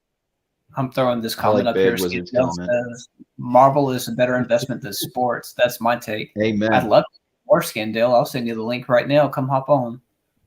I agree Venom's the new Kirby. 1,000,000%, I bro. agree. We kind of Spider-Man ain't tearing an ACL. Exactly. It is more stable. Carnage. Not that it Carnage doesn't is fluctuate. Larry It's just Bird. more stable. Unless you're investing in Tom like Brady. goats, like Michael Jordan, LeBron, Brady, Patrick Mahomes now, I thought But you even meant then, prices on sports is like this, man. It's Mhm. just A Bad Wizard, I don't think it's that majority are. I think it's majority are fine with saying it's okay to sell cards. I think there's the few that have big voices in certain forums to try to sway everybody else's opinions, and they spin it to make it seem like it's a negative thing. I like the Constantine's comment. The last one there. Yeah. What y'all think a about lot, that? man? Because I think a lot just because Marvel's one of those things where like literally world everybody's into Marvel in some way or another. Not everybody's into certain sports and stuff like that, but I feel like everybody's into Marvel. And like just what I've seen from comic books, no one really cared. So all of a sudden they started blowing up like crazy. And then the same thing with trading cards. No one cared. And then now these things are more expensive than these freaking comics. Like, I mean, as long as we don't get hit with an asteroid, I think in 10 years, this is going to be even more. It's going to be just like it was then. You used to be able to get the Amazing Fantasy 50 for 12 cents, and now it's like $1 million freaking dollars. So as long as society's still standing and Marvel's still a thing, I don't see it. If you go back 10 years, and see what an AF-15 cost. You probably could have picked one up for what, around $5,000, right? Yeah. For sure. For an AF-15 about 10 years ago, $5,000, and that $5,000 today would have got you probably 30, because you know what I mean, or 40 or 50 or whatever the case might be. In my opinion, I think it's all about vintage. I mean, that's my opinion. That's why I've jumped so heavily, switched my gears from anything Marvel or modern, or strictly to just vintage. But you're speaking about comics, though, right? Because we can agree to disagree that if we're talking about cards, I'd say modern cards for Marvel is where it's at and has brought back people to want to, I don't know, like the modern cards are just a big deal, like I'm talking You're about comics. Okay. Yep. strictly comics. I agree with you there. I Um, can agree with you you on know, that. I mean, your Doc Ock volumes by itself. Yeah, I love that, bro. that I love that that. and That's isn't beautiful. that the first Galactus, second Silver Yeah. Surfer right next to it? Yeah, Yeah. first Galactus, and then I got this one that I had to send to Valor. Yeah. Ooh, there you go. I am moist. Nice wrap. Yep. But no, I was talking about comics. You know, with modern comics these days, there are so many variants, so many exclusives, so many this, so many that. It's hard to and keep track. it's too hard to keep track of them. Which one's going to explode? Which one's going to be the next Ultimate Fallout 4? Which variant's going to be the next Trzeski Fallout 4? It's just too much. But when you're dealing with stuff like this, you know, this stuff is, you know, 60, 70 years, it's approaching 70 years, right? 60 Right. years right now, 60 something odd years. And that stuff is low on the census. It's not going to keep growing on the census. You know, these books don't just pop up out of anywhere. Let me ask you this real quick too, because I know you looked it up before you bought it. What is Doc Ock on the census? Oh, I did, but let me pull it up here real quick. Put him on the spot. No, I have it open. And this is just my mentality, guys. I look at charts and graphs, and I'm a little like Pancake Analytics, where I love seeing data, and data drives my decision to what I collect and what I pick up. It just is. I don't make decisions based on, oh, that looks kind of cool, let me just grab that. I'm looking at it as far as, does it have eye appeal? What importance does it have in time and history? And how many of that are out there? That's Right. my decision on how I pick Right. up. So with that statement, I have a question. And for anybody that's watching in the comments, please drop a comment. I'll explain further if you would like. But with everything you just said, Alex, how long until you get into DC Gold? Jumping into a DC like type venture, Gold like rabbit hole. No, like you're investing. I'll say investing. You're investing and collecting heavily in Marvel Silver. Yep. If data is what drives you, how long until you start tapping in DC Gold? I've already started to. Hell yeah. Yeah, I've already started. Tyler is I picked up three books as of late. Batman 251 in a high grade. It's a 7.0. In my opinion, it's high. And then Green Lantern 87 in a 7.0. That's the first John Stewart. I'll come back to that. I'll come back to that exact book here in just a second. Yeah. I mean, I'm looking at all these things. DC is heavily undervalued. I know a lot of the people in the chat are probably saying DC means don't care, but not in my house. Not in my house. I care. I care. Look at just the wrong round table, Daniel. easy spicy hit. Spidey's spicy tonight, bro. He is. He's a little feisty tonight. I sent him a link to get on, but he said he's in the shower exercising or something. I don't know. He's doing his OnlyFans shower. You should definitely get on with that. So, send me that link. Going back to He's got to go back and rewatch his Monday night for his Venmo. There's 2,245 copies of Dr. Octopus on the census, right? Right. There's only 298s. There's only 996s. But so those are way out of people's ranges as far as buying. So when you start creeping down into like the realm of what you could afford possibly for this book, you're looking at like a 3040, right? Well, there's 213 of those and 192 of those worldwide graded. That's when you really start to get into that realm of how difficult it is to get this book. Because am I ever going to see it again? Probably, but not for the price I want to pay, right? And you're just going to have to be patient. A lot of the stuff that we do in this hobby, you have to involve patience. You can't be so quick to just, FOMO buy into this and just pick up that because you just see it for the first time without doing any research, without doing any thinking, without just shutting off your computer or phone and saying, wait a minute, what am I doing? Right? Is this the right thing for me to do at this point in time without doing any research? So I urge everybody out there that's watching, do your research. before making a decision regarding any hobby. And if you're not sure, there's plenty of experts here. I'm not one of those comic book Mhm. experts. That's why I just sit here and listen to these guys because they know way more Hell about it yeah. than I do. Yeah, me shoot either, these bro. guys messages, man, because they will This is- be this is more for than you, happy to Adam. help you out. Are you wanting for that one or the black and white? Yep. Somebody just Oh, joined That us. boy, you can't go Oh wrong. my with. goodness. Is I this love Justin Somebody's in the shower? outside. He's hiding Yeah, in he the just dark. turned Can we off get his this back to OnlyFans Marvel, lights. please? Coming over the chat. Bro, where you at, bro? He just got done with the OnlyFans shower. Yeah, just got out of the shower. Now I'm 45 minutes into my walk. Oh, There nice. you go. I got to try what's good for everybody. He went black All right, suit y'all- tonight. We're I'll black give you suits. I'll give you an OnlyFans moment. You ready? Okay. Oh yeah, give it to me. That's my house. Oh. There we go. There you go. Next time you got to pay for it. No, unreal. No, I'm kidding. I'm kidding, guys. I'm really enjoying the show tonight. Yeah, there's a lot of good commentary going on right now. A lot of good conversation. I've actually got a Crapot question. yeah, go ahead. What do you guys think in 10 years, let's say Venom or Carnage's first appearance will be, especially in a 9.8? Or if, let's That's a say great a question. 9.8 newsstand. That's a juicy question. I like that. Where's Manu? And That's a and great to question. add on to it, like I said, So- this is apparently a 300 print book, somewhere around there. There's not many 9.8s. It makes me wonder what modern variants like that with the low print run, what they'll be in 10 years.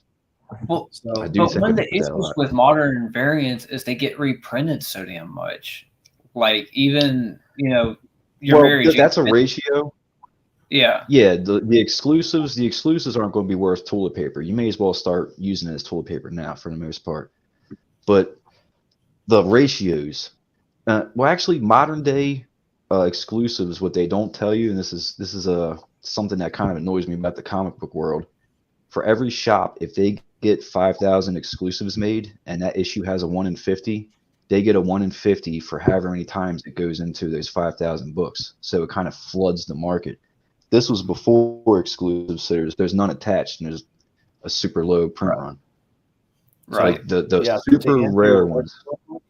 I think anything limited has opportunity, right? Like if something's limited and it's Definitely. hot and it's Definitely. something that there's a lot of people that are like Venom, like Venom's like one of the most popular characters in comics, in in cards. It's Venom. So I think anything limited is always going to have opportunities. Some more than others, but if it's limited, there should be some kind of opportunity long term. I believe that.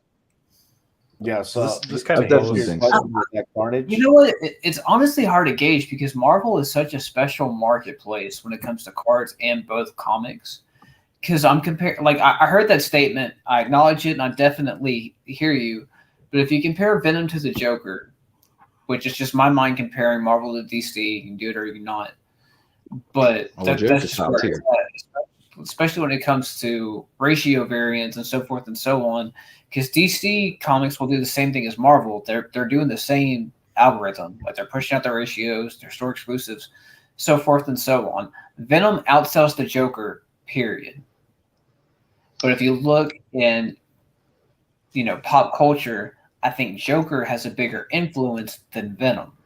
Oh, of Mhm. course, because of the movies. Absolutely. Right. And the thing is that DC had I like DC. I grew up a Batman fan as a kid as well. I've always liked Marvel and DC. Just the movies, bro. Right. Like the movies are just huge. Like the Dark Knight, rest in peace to the homie that played the Joker. What's his name? Heath Heath Ledger. Ledger. Like that Mhm. dude Nailed it. revived it. The video Yeah. games, there's a bunch of like modern video games with the Joker. But Just go back to Jack Nicholson. Shoot, Yeah. Well, like, because I recall as being the nerd that I was, because like the conversations we're having right now, you were a nerd and an outcast if you had those conversations in high school, at least in my age range. But like I vividly recall having those conversations of like that dude from A Knight's Tale. You can't compare him to Jack Nicholson. It's going to be a waste of time. No one cares. Everyone was wrong, and I'm glad to be wrong because that movie's amazing. Here we are, like, 15 years later, and it still holds up to any movie that comes out right now. The best villain role. There's nobody that's played a better villain role in any comic book movie than Heath Ledger. I 100% agree. Yeah. Let me pick it out. Find it and let me know, and we can match it up. Yeah, I want to argue with you, and I can't.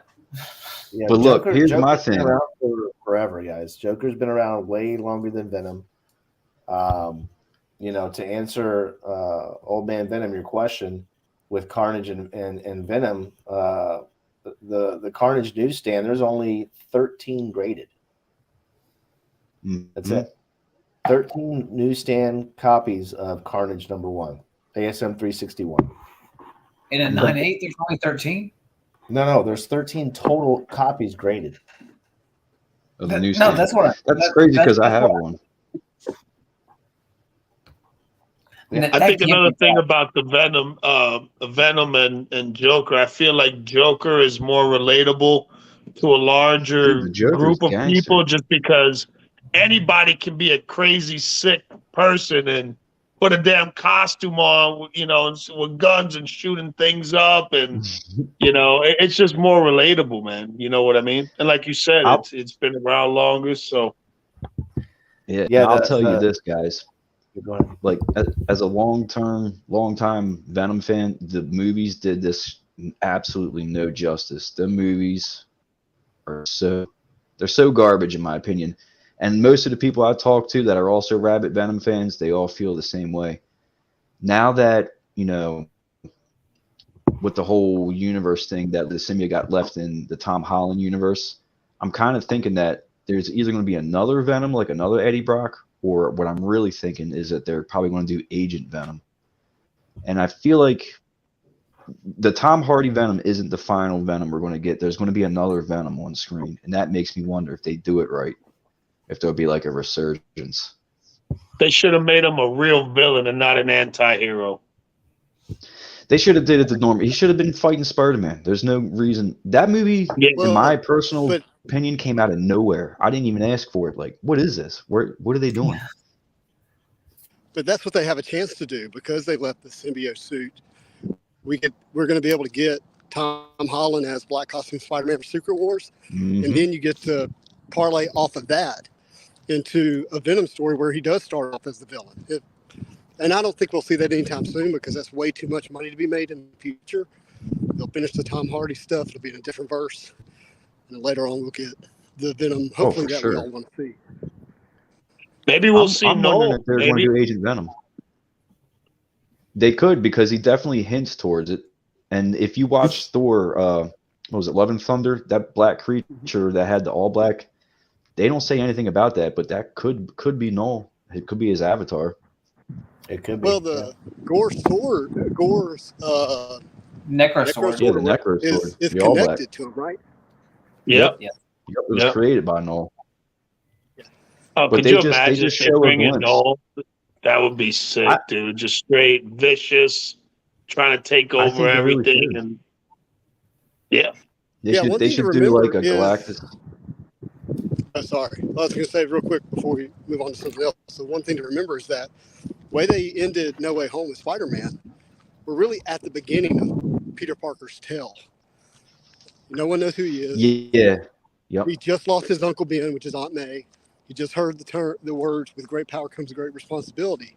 And he's going back to school. No one knows he's Spider-Man. So they're starting that over. Which I really do hope that they do the symbiote right. And the scandal right here. Sony doesn't have a plan. The Venom thing will mostly likely get left on a cutting. Leave it there to die. I'm fine with it. I'm hoping the MCU does something actually really good with the symbiote. Yeah, like I'm saying, they should do like a Galactus type deal thing for the MCU, and then go into some Doctor Doom thing, and then eventually do like a Null thing. If they were to do that, like Justin, you said, that is so much money to be made. Like I can't even fathom. Oh, Doom and Galactus and Silver Surfer, it's over. And then Null. Explosion occurs, and then Null. Yeah. I just have this like sneaking suspicion that they're going to do an Agent Venom if they go that route. If they do Matt Gargan was the most vicious version of Venom I've ever read in comic books. He eats people left and right. He goes to Asgard, just starts biting heads off left and right. And that was like the first time you ever saw Venom do that in comics. So if they were to give it to him, which he's the Scorpion in the MCU, that would be really cool. But I just have this weird feeling if they do Venom in the MCU, it might be Flash.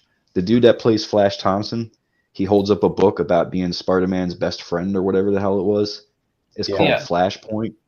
Flashpoint is the name of the storyline where he first bonds with the Venom symbiote.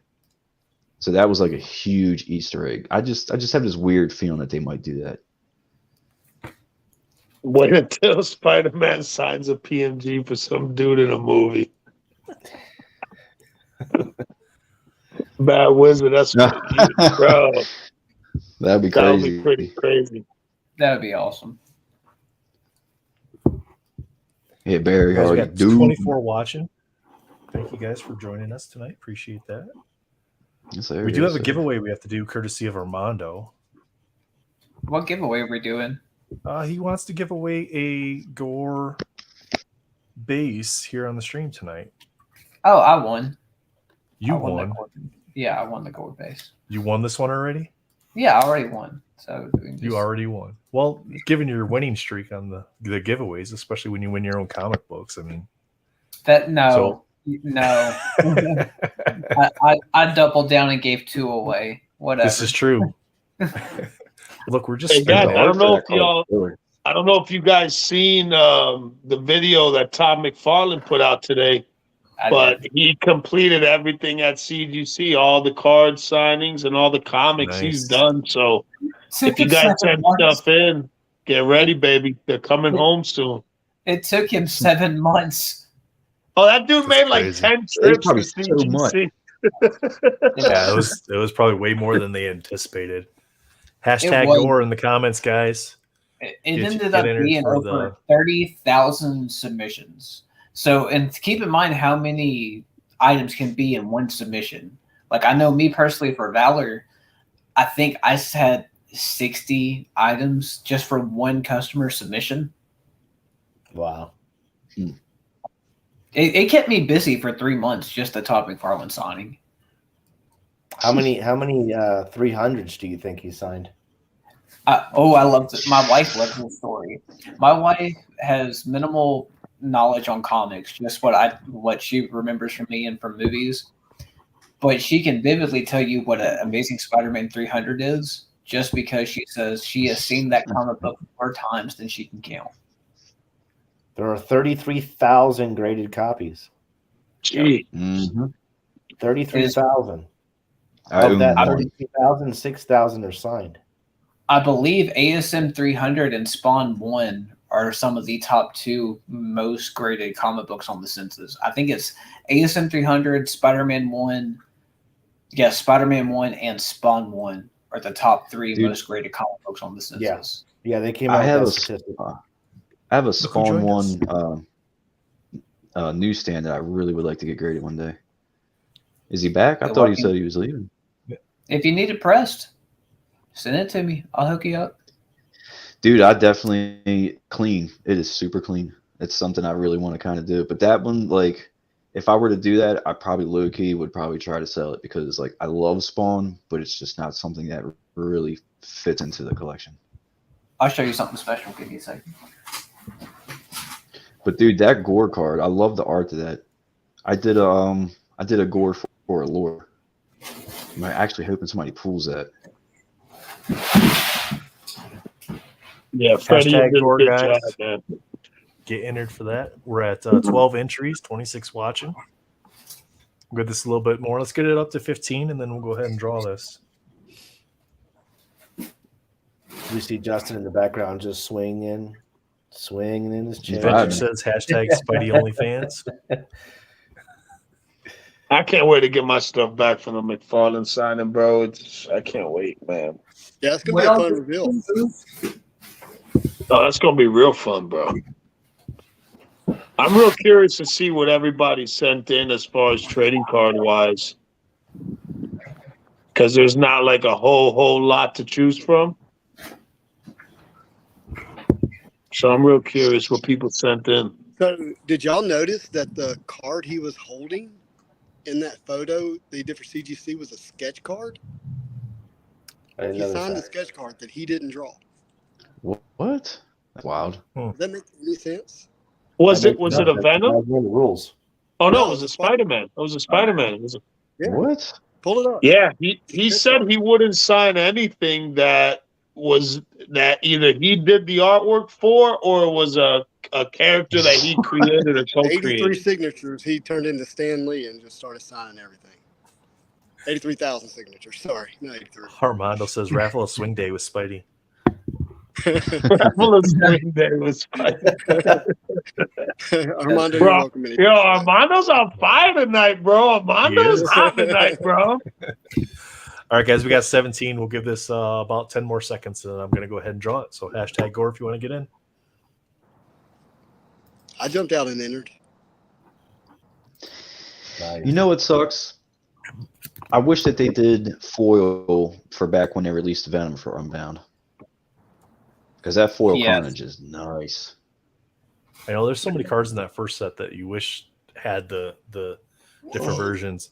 Ape sex. Ape Sex, how's it go? Congratulations. Congratulations, Ape Congratulations, Sex. Congratulations, bro. Apes. Ape Sex. Lord have mercy. You I don't think it's an only live one on thing. I camera. think, and I'm probably not even saying it correctly. So just send me over a trade on EPAC. Send me over a trade on EPAC. My EPAC is in Brabant. I'll show this here. I'll just gonna drop it here in the chat. Just send me over a trade so we can get this card over to you. I got So to who's shout ready out for Jonathan to Dunn. Avengers, man? Well, we know you are, buddy. We talk about it 3 times a week now. I'm so ready Is there- for that damn Man, is there set a to drop Venom needs to already, bro. happen. I heard that there's supposed to be a Venom card for there. Is that true? It Yeah. is. It's a Bianchi Venom card for Clear Bro, Ultra. I need to hit that before the And- Bianchi side, so we need this to come out on the 8th, No, bro. no, no. We need it to No, happen. you don't. Okay, Hey, so- Lonzo, he's going to Yo. sign the card in the box. What do you mean? Do y'all have auto Each parallels? Pack pool? Yeah, each base card has a parallel signed by the artist. So you're going to get a pack pulled Bianchi signed to Venom. Oh, yeah, but you got to get lucky to pull that. Yeah, but Dude, you're Lonzo. Yeah, you're What? on. Yeah, Yeah. but still, Yeah, you bro. couple like- boxes. You'll probably pull 2 of them. I gotta be But, honest with hey. you. A pack pulled auto is 10 times cleaner It's not. Yeah. than Yeah, an on-card auto. For sure, it's more desirable. I get it. No, I mean physically, like it presents 10 times cleaner than the pack pull versus the physical. For me to say it, it doesn't make sense. But if I showed you a side by side, I know Justin knows what I'm talking about, right? Please. Yeah, I agree. Hey, speaking about luck, so you know I opened somewhere around 60 boxes of Spider-Man metal. I bought like a case and a half. I can't remember exactly how many from Aussies in Australia because I got them at a really good price. My buddy Aslan said, "Hey, let me buy your Aussie boxes. I'll buy you boxes from Dave and Adams, and I'll pay the difference. You go ahead and get your boxes. You can open them." And then when Aussie was going to be like months later, like 4 months later before they shipped, he didn't care.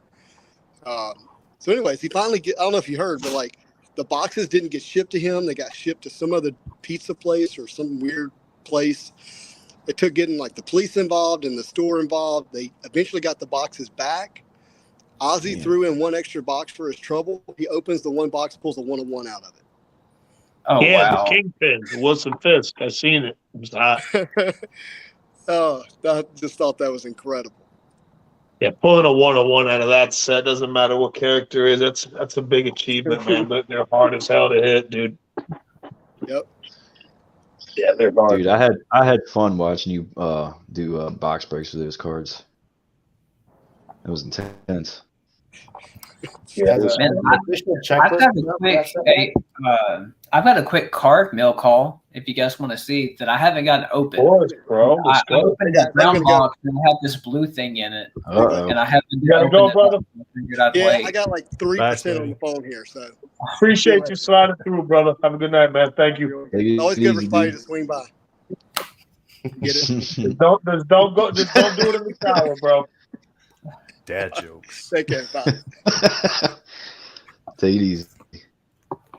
What you got, dog? Uh-oh. I'll go ahead and rip this deal because it's going to get graded anyway. If it went to authentication, then it's got to be a banger. They didn't have to. They could have just skipped that and shipped me Dude, to. Every higher end card that I sell on eBay, even if it's like a PSA 10, it almost instantly goes to authentication, dude.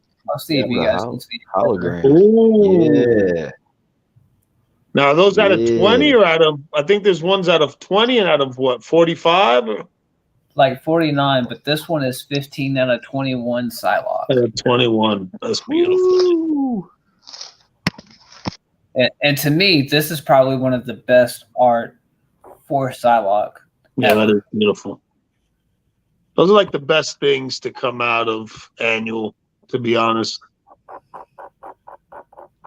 The holograms are just sick.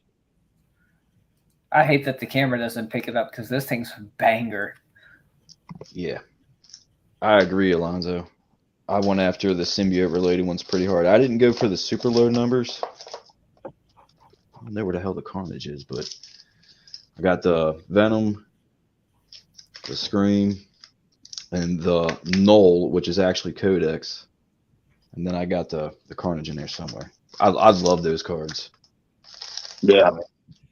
Those things are nice. Well, shit, I already put them away. What happened to Battle, though? Where'd Where'd he go? Oh. Okay. No, I just tried to switch it to see if it would work. Yeah. Like I said, the Carnage is in here somewhere. These aren't the low number ones. These are what are they? Out of 49. 49, yeah. That's still a low The other number, ones. bro, in the grand scheme of things. Mm-hmm. That's Yeah, beautiful. they don't do comics like that. Comic prints of like 49 or 100, unless it's like something indie. But that's something I've noticed with these cards, like compared to the comics, like the scarcity of some of them is just outstanding. So here's that Spider-Man that Todd signed. See if I can zoom it in here for you guys to That's see a a little sketch better. card. I don't know how well that's showing up. That's kind of small. Yeah. I'll see if I can get that a little bit better. Is that a sketch card? It looks like one of his base cards from the. That's what I thought. I thought it was the base card originally.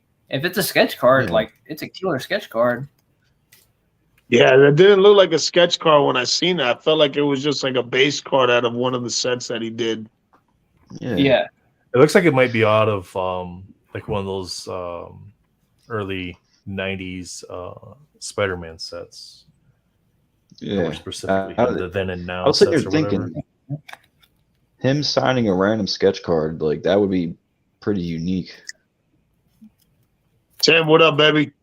How you doing, brother? All right, here we go. It's a little better. Yeah, it does not look like a sketch card. Yeah, I don't think that's a Yeah, it sketch card. I definitely think it's just. I doesn't. think it's from like one of those then and now sets.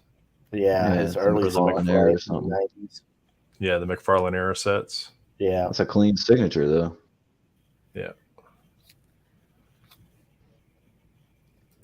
Yeah, that, He'd be I wonder- setting himself up for. looks like his arm. Oh, go ahead. Yes. Sorry. Scandal just answered me. Never ever. Yeah, that would be really unique. Like I said, with like the next time he came around, if he did that, I may as well get my own sketch card signed by him. That'd be kind of dope. Oh yeah. Scandell, bro, send this man a link. Man's been active. Let's get this man on the video, bro. What's up, Yeah. big dog? Yeah, bring him in, guys, because I hate to do it, but I gotta jet. You got a ride? I got to ride, man. I got to ride. But I got to ask you a rapid fire question before you leave. You've got $4,000 to spend on a comic book, not FF5. What are you buying? And they have to be 9/8. Oof. They have to be 9/8. I don't collect 9/8 for $4,000. They have to be $4,000. They have to be 9/8. Fair market value. I would buy 2 Ultimate Fallout 4s. Hell yeah! Or an Ultimate Fallout 4 newsstand, or try to. They might be more than 4,000. I'm not sure, but if they're 4,000 or less, I would get a 9/8 newsstand Ultimate Fallout 4. That would be a grail. The way my mind works, because I'm a ginger, but I'm a Jew. So in my mind, with fair market value, a 9/8 Ultimate Fallout 4 is valued at $1,500 because I've seen it sell for $1,500. So if you're saying $4,000, you got a budget for that, you can get 2 9/8 Ultimate Fallout 4s and still have $1,000 to play. If She-Hulk is your person, then you can get 2 Ultimate Fallout 4s, a She-Hulk 9/8, either one or you don't. It's still a banger of a comic book, and you got $500 left over. You could potentially negotiate your way to get 2 Ultimate Fallout 4 9/8s, 1 She-Hulk 9/8, and a X-Men 266, which is the first appearance of Gambit, all in a 9/8. Let me tell you what the newsstand goes for, real quick. A bunch. Because that one newsstand of Fallout. So you can. What's up, big dog? Yeah. Hi, Daniel. You can get a 9.0 newsstand for $4,000. Yeah. And those are more rare than you to try and go after the regular version, the direct copy of that, where there's 14,500 of that. The newsstand to me is even more scarce, and a 9/8 is more scarce than the 1-in-75 ratio variant. Absolutely. It can be. Yeah. They are. What newsstands after 2000 something, I can't remember the year, are way more rare because everything was direct copied after a specific year. So I mean, if you can come across a modern newsstand, it's like gold. You know, it sucks. I have a Carnage USA issue 1 newsstand. Got it a long time ago. It's not a 9.8, but it is what it is. It's still a beautiful book. I wish it was a 9. Yeah, I wish it could 9.8. That would be quite the piece to have. Modern newsstands are super rare, for sure. Take care, brother. Appreciate you sliding in, fam. Yeah, old man Venom, dude. It's nice. Thanks for hanging out, man. Yeah, absolutely, guys. I appreciate you. You guys have fun. Daniel, hit me up afterwards or tomorrow. I got to ship you a package. Absolutely, man. All right, man. Later, guys. See you Later, buddy. bud. Easy.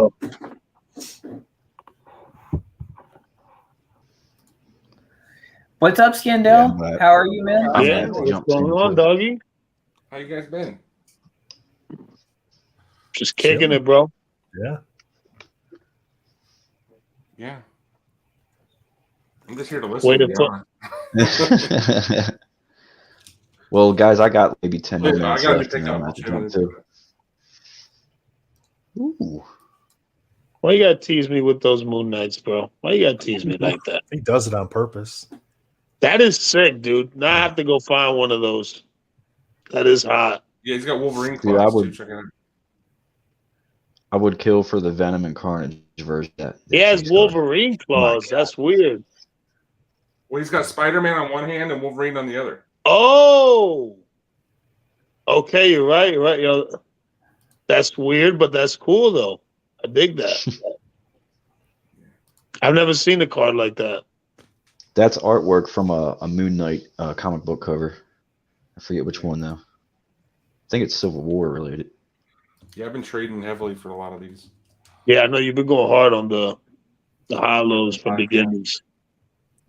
Look at you. Now I know you teasing Black me. Panther. Now I know you teasing. Show me the Black Panther, the Moon Knight. What's that, Hulk? You guys got to talk about Marvel on this channel. I figured I might as well show some stuff. Yeah, I know this guy's talking about DC and Yeah, man. You're right. It wasn't okay. Don't cross the God. Don't cross the streams, man. Hey, we increased viewers when we started talking about DC, so Scandal, you got any symbiotes, Larry? I don't have any hologram symbiotes. I wish I did. But I did. Yeah, I did things. sell my big Nar Venom sketch. Oh, you Oh sold my it? God, I was talking Yeah, about Nar sold it. earlier. Dude, Was that he's to the your god of overseas sketch buyer? cards. I sold it. Say that again. was that to your overseas buyer? It was. that was a nasty sketch, dude.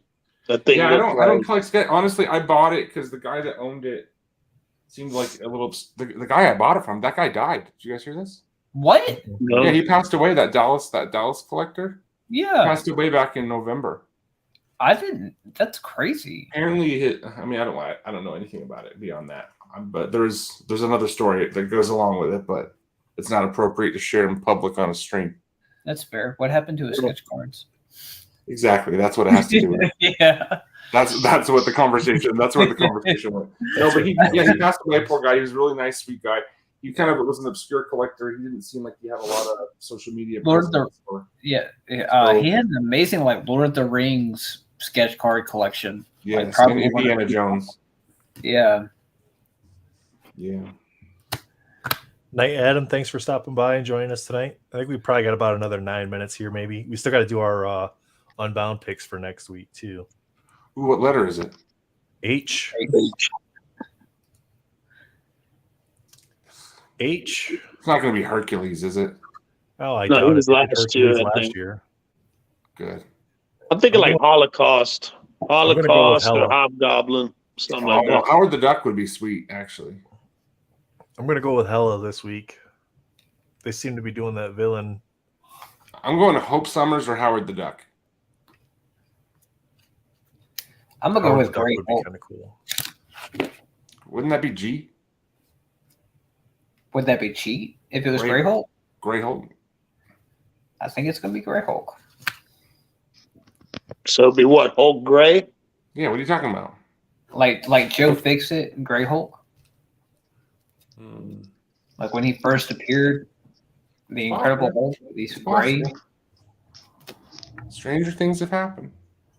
Could be Dude, I Human gotta Torch. say, Human Torch would be interesting. I would love to see these guys do an actual like Venom cover or like a Carnage cover or something. Is it two dudes, Fred Ian? Yeah. Yeah, Yes. two dudes. Yeah, I would really love to see them do a comic book cover. Those are the only cards I'm like interested in out of all this. Like you guys Really? were talking about something about earlier. Like I only collect symbiote cards. I have no interest in anything else. I can appreciate it, but I just have no interest. It's actually with Fred Ian, it's really easy to get lost in their art just because it's easy to do a quick Google search like Fred Ian art and go down a rabbit hole and just get lost because there's so much. That black heart was nasty. Yeah. That black heart was nasty, but I was like, I don't know. I think I'm gonna choose. I think I'm gonna choose Holocaust for this week. It's just a weird, big, evil character. It's like the theme. It seems so far, just a lot of. So that's what I'm gonna rock with. There's no way. They still calling him that? Exactly. There's no way they're doing that, man. Woke Disney, owning Marvel, will never release that character called Holocaust again. You don't think so? They changed his name. Well, They changed changed his his name. I name? forget what the hell it is. Yeah, I forget what it is, but it's they changed that. damn. That's why when you said Holocaust, I was like, Yeah, he's a I guess badass I've been character, opening too. too much 95 metal. Sorry. Yeah. I guess not. I guess not, though. They scratch that. Then I don't even know who. I'm gonna go Human Torch. Yeah. Hobgoblin. There we go. Gonna go Hobgoblin. Hobgoblin's fair. Hobgoblin. I'm out on them Yeah, now. that's a good guess. Hobgoblin. unless they do a null or something. I'm out on Unbound. I have Evolutionary, Off-White Tim, moving around the corner. That's That not would bad. be good.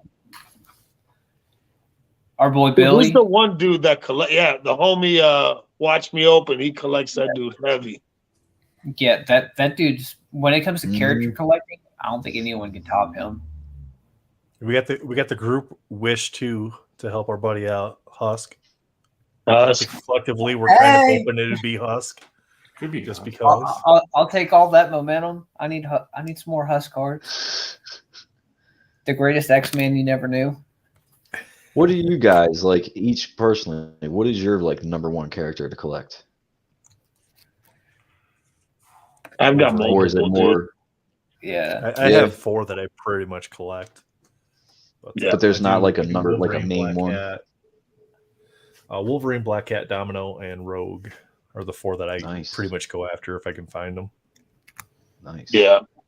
I collect Spider-Man, Moon Knight, Black Panther, and Venom. Those are my top 4 that I actually Mhm. like look for them. Right. Good. Like my top 4 are Husk, Sinister, Venom, and Ghost Rider. I don't really collect characters. I mean, I kind of pretend I collect characters, but I don't. I just collect. I think Is Spider there Gwen's is there is You there like one Spider- particular Spider character? Gwen's up there for me too. I like Spider Gwen. I have a lot of Rogue cards. I have a lot of Wolverine cards. I have a lot of There you Psylocke go. cards. I have a lot of Gambit cards. I have a lot of. I just like I don't know, my classic X-Men. I'm definitely in the X-Men side of the sphere for sure. I'm not. Did you see the Psylocke card I just shared? Yeah, I was actually wanted to see if I think I have the foil board of that or the hologram. I can't remember. I think it might be at CGC. Really? I have the Black Cat.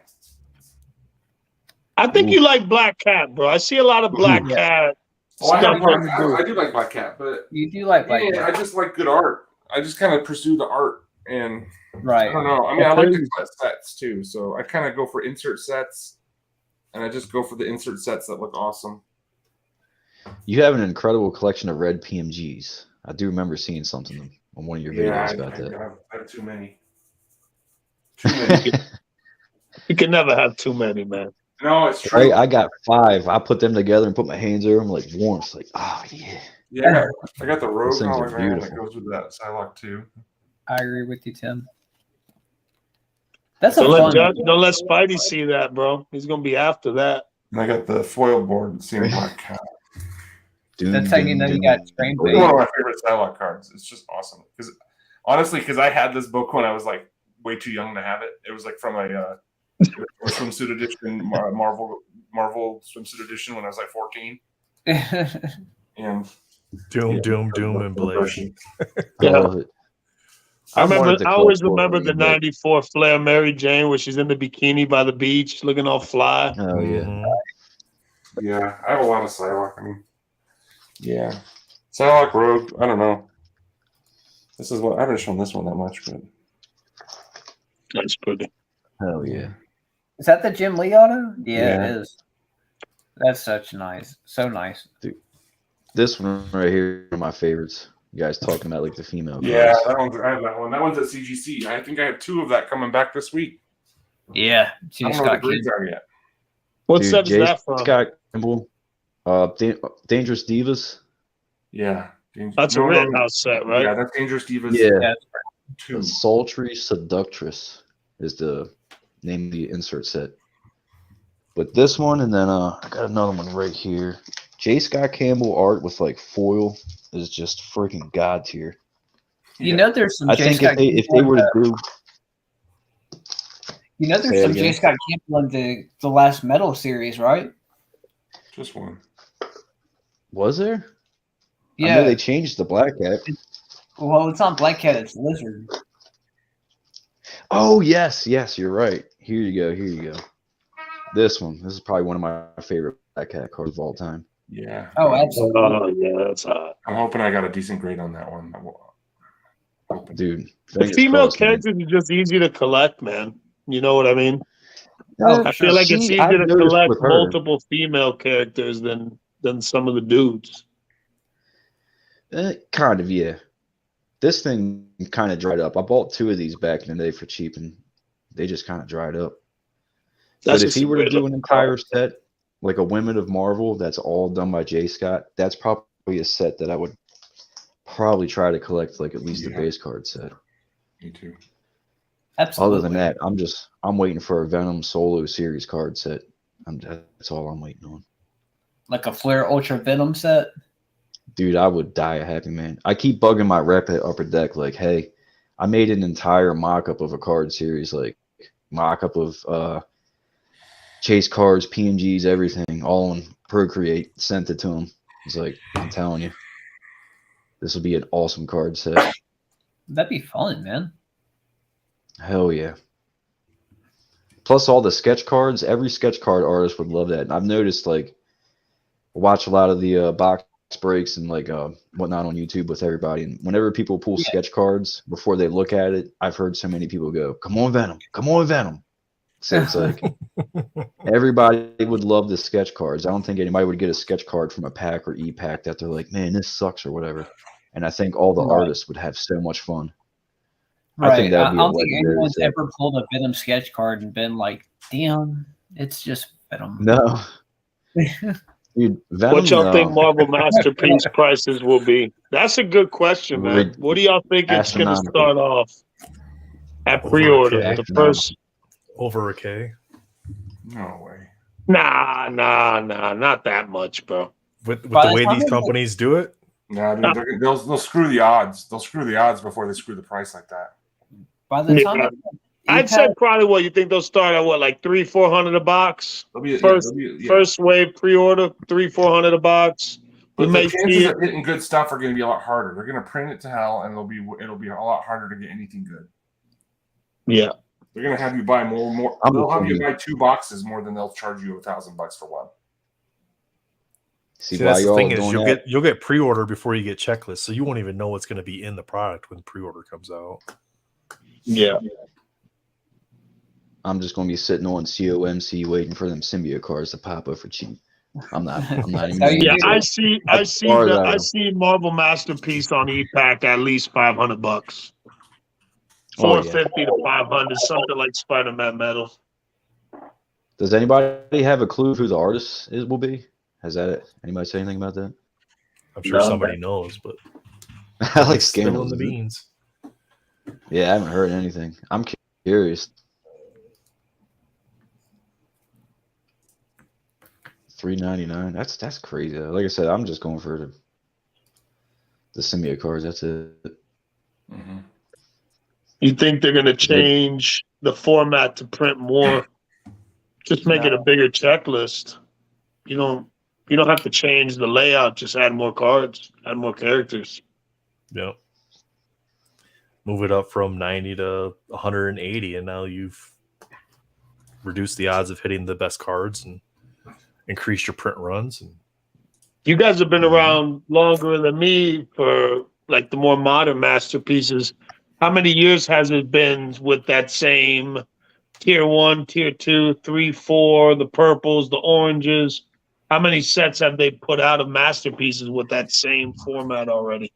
It started in 2016, so it went 2016, 18, 20. So 3. So they'll probably keep it the same. Maybe change it, certain things here and there.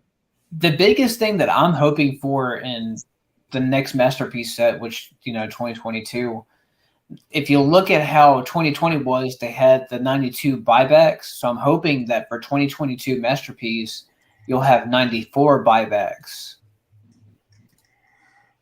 which they might do 93, which there's some really badass cards, especially by Sienkiewicz. But I need 94 buybacks because the best Husk card ever was from 94 masterpiece. Dude, buybacks are interesting, man. I just recently got into trying to get the Carnage USA ones. I got like 3 of them, but they're too pricey, especially for what they are. Right. Yeah. Like at the end of the day, it's the same card that you can get from the original Yeah, just with a set. stamp. okay, I I'm sent out going to the be Carnage negative. one. I'm I going to be sent out- negative, Nelly. Be negative, Nelly. Okay, this isn't an Oh. early 90s card. Here's a card. There you go. I made it a buyback. What? That's my thoughts on buyback. Hey, don't drop that I like made that. it There you buyback. go. Sleeve that. There you go. Sleeve Put that it. on Anybody wanna buy eBay this? quick. 1 out And of you got 20. the Who wants alpha it? too.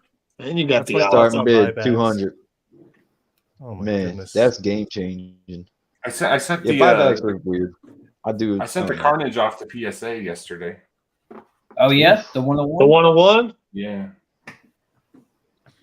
I sent that one and the Nova 1 of 1 and the Ghost Spider green.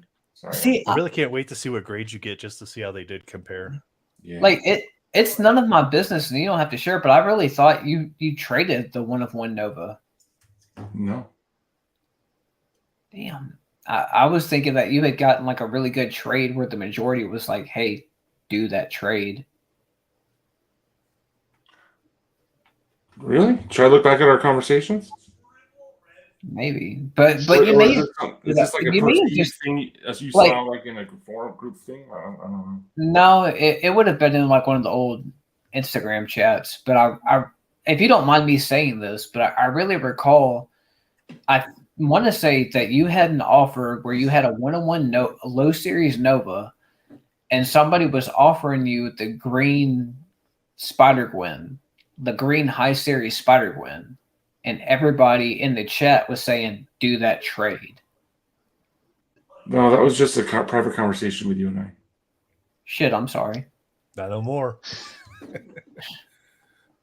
Content, sorry. baby. Oh, Well, I mean, my opinion would stay like if that was an offered trade, do that trade. yeah. I think 101s people, I think people, I see a lot of 101s. They sell cheap and people are quick to move them. I just feel like, I don't know. I think those are meant to be held on to for a while. I think as long as they don't start creating, I think they kind of did already start it by having the Z Forces having 1 of 1s as well, plus the 1 of 1 purples. And I really like that Magic 1 of 1 that's on eBay right now. High or low? No, it's from 2018. The one that was in the Did you group a say- few weeks ago. Yeah, it's on eBay for 50 grand. Oh, Did you say Wow. Z Force 1 of 1s? yeah. Z Force has 1 of 1s. Mm-hmm. They do. Yeah. Jeez. They do. Justin That's has Scarlet Spider 1 of 1. That's a concern I From a have Z with Force? That's crazy. with what Upper Deck's doing is if you start adding too many sets and then you serial number all those sets within like all the subsets within the set, now you're creating multiple 1 of 1s for characters, and then the rarity and the scarcity and the importance of the 1 of 1 goes out the window. So with like, say even the Z Force from Spider-Man Metal, I have a love-hate relationship with it, meaning that there are some cards within the Z Force that I love. I love the artwork for it. It's great. I cannot stand the difference in parallels. So you have like 100, 50, 25, etc. And the only difference is a word. Like No, and the foiling. The foiling. foiling's a little bit different. Yeah, The the foiling's foil. different foil pattern, but yeah, I understand. It's It's not easy to tell. But it's so minimal. The foiling difference is so minimal Yeah. that it doesn't Yep. matter. I agree. They should have made it like, A different color. you know, or something. different colors. Yeah, yeah. Or Like like the 101, give it a gold name foil. You know, Say this card right here. This is the 101 High Series Sinister, right? It's the same art as the Z Force. If it was different, I'd be all aboard. I'd be all on it, right? But it's not. So here I am with a 2020 X-Men Metal Series, and the art is the exact same from 2022 Spider-Man. no, I get it, bro. There's a lot of things, man. There's a lot of things. A lot of bags were fumbled on It a doesn't- lot of things. It doesn't stroke my goat. Oh, yeah. Now, what would you say would be a more desired 101? The base, the true base 101 from the set, or the Z Force? Oh, True the bangs. Those are nice. It's the one thing I didn't understand. The Agent Venom's out of 25, the Carnage is out of 62, but the Look at the foil is foil really not design that on much them. different. Yeah, it's just the foil design. When I saw like the previews, I thought the actual backgrounds were going to be kind of like grandiose type foil, but They it's look kind badass of though. weird how Dude. They're kind of flat. they in are real life. beautiful cards. Yeah, like the background, like same thing with certain achievement cards. Like you mix so many cards together. I think like Marvel Annual did a few. The what do they call it? Fractal or something like that? I don't know. I thought it was like actual foil effect, and when I got it in hand, it was just printed out on paper. I'm like, oh, this is weak. I got my camera going all blurry again. But yeah, I kind of would have hoped they would have made the lower numbered Z forces just a little bit more noticeable. Yeah. Not much of a little difference. redundant. But Well, on guys, that note, we got anything else to discuss? Are you guys good to wrap it up for the day, man? I think we're we're good. good. We At cracked 2 2 hours. hours. Yeah, we cracked 2 hours. We still got 22 in there hanging out. My wife's That's birthday. I gotta going go. strong. Ciao. Take care, bro. yeah, He's out.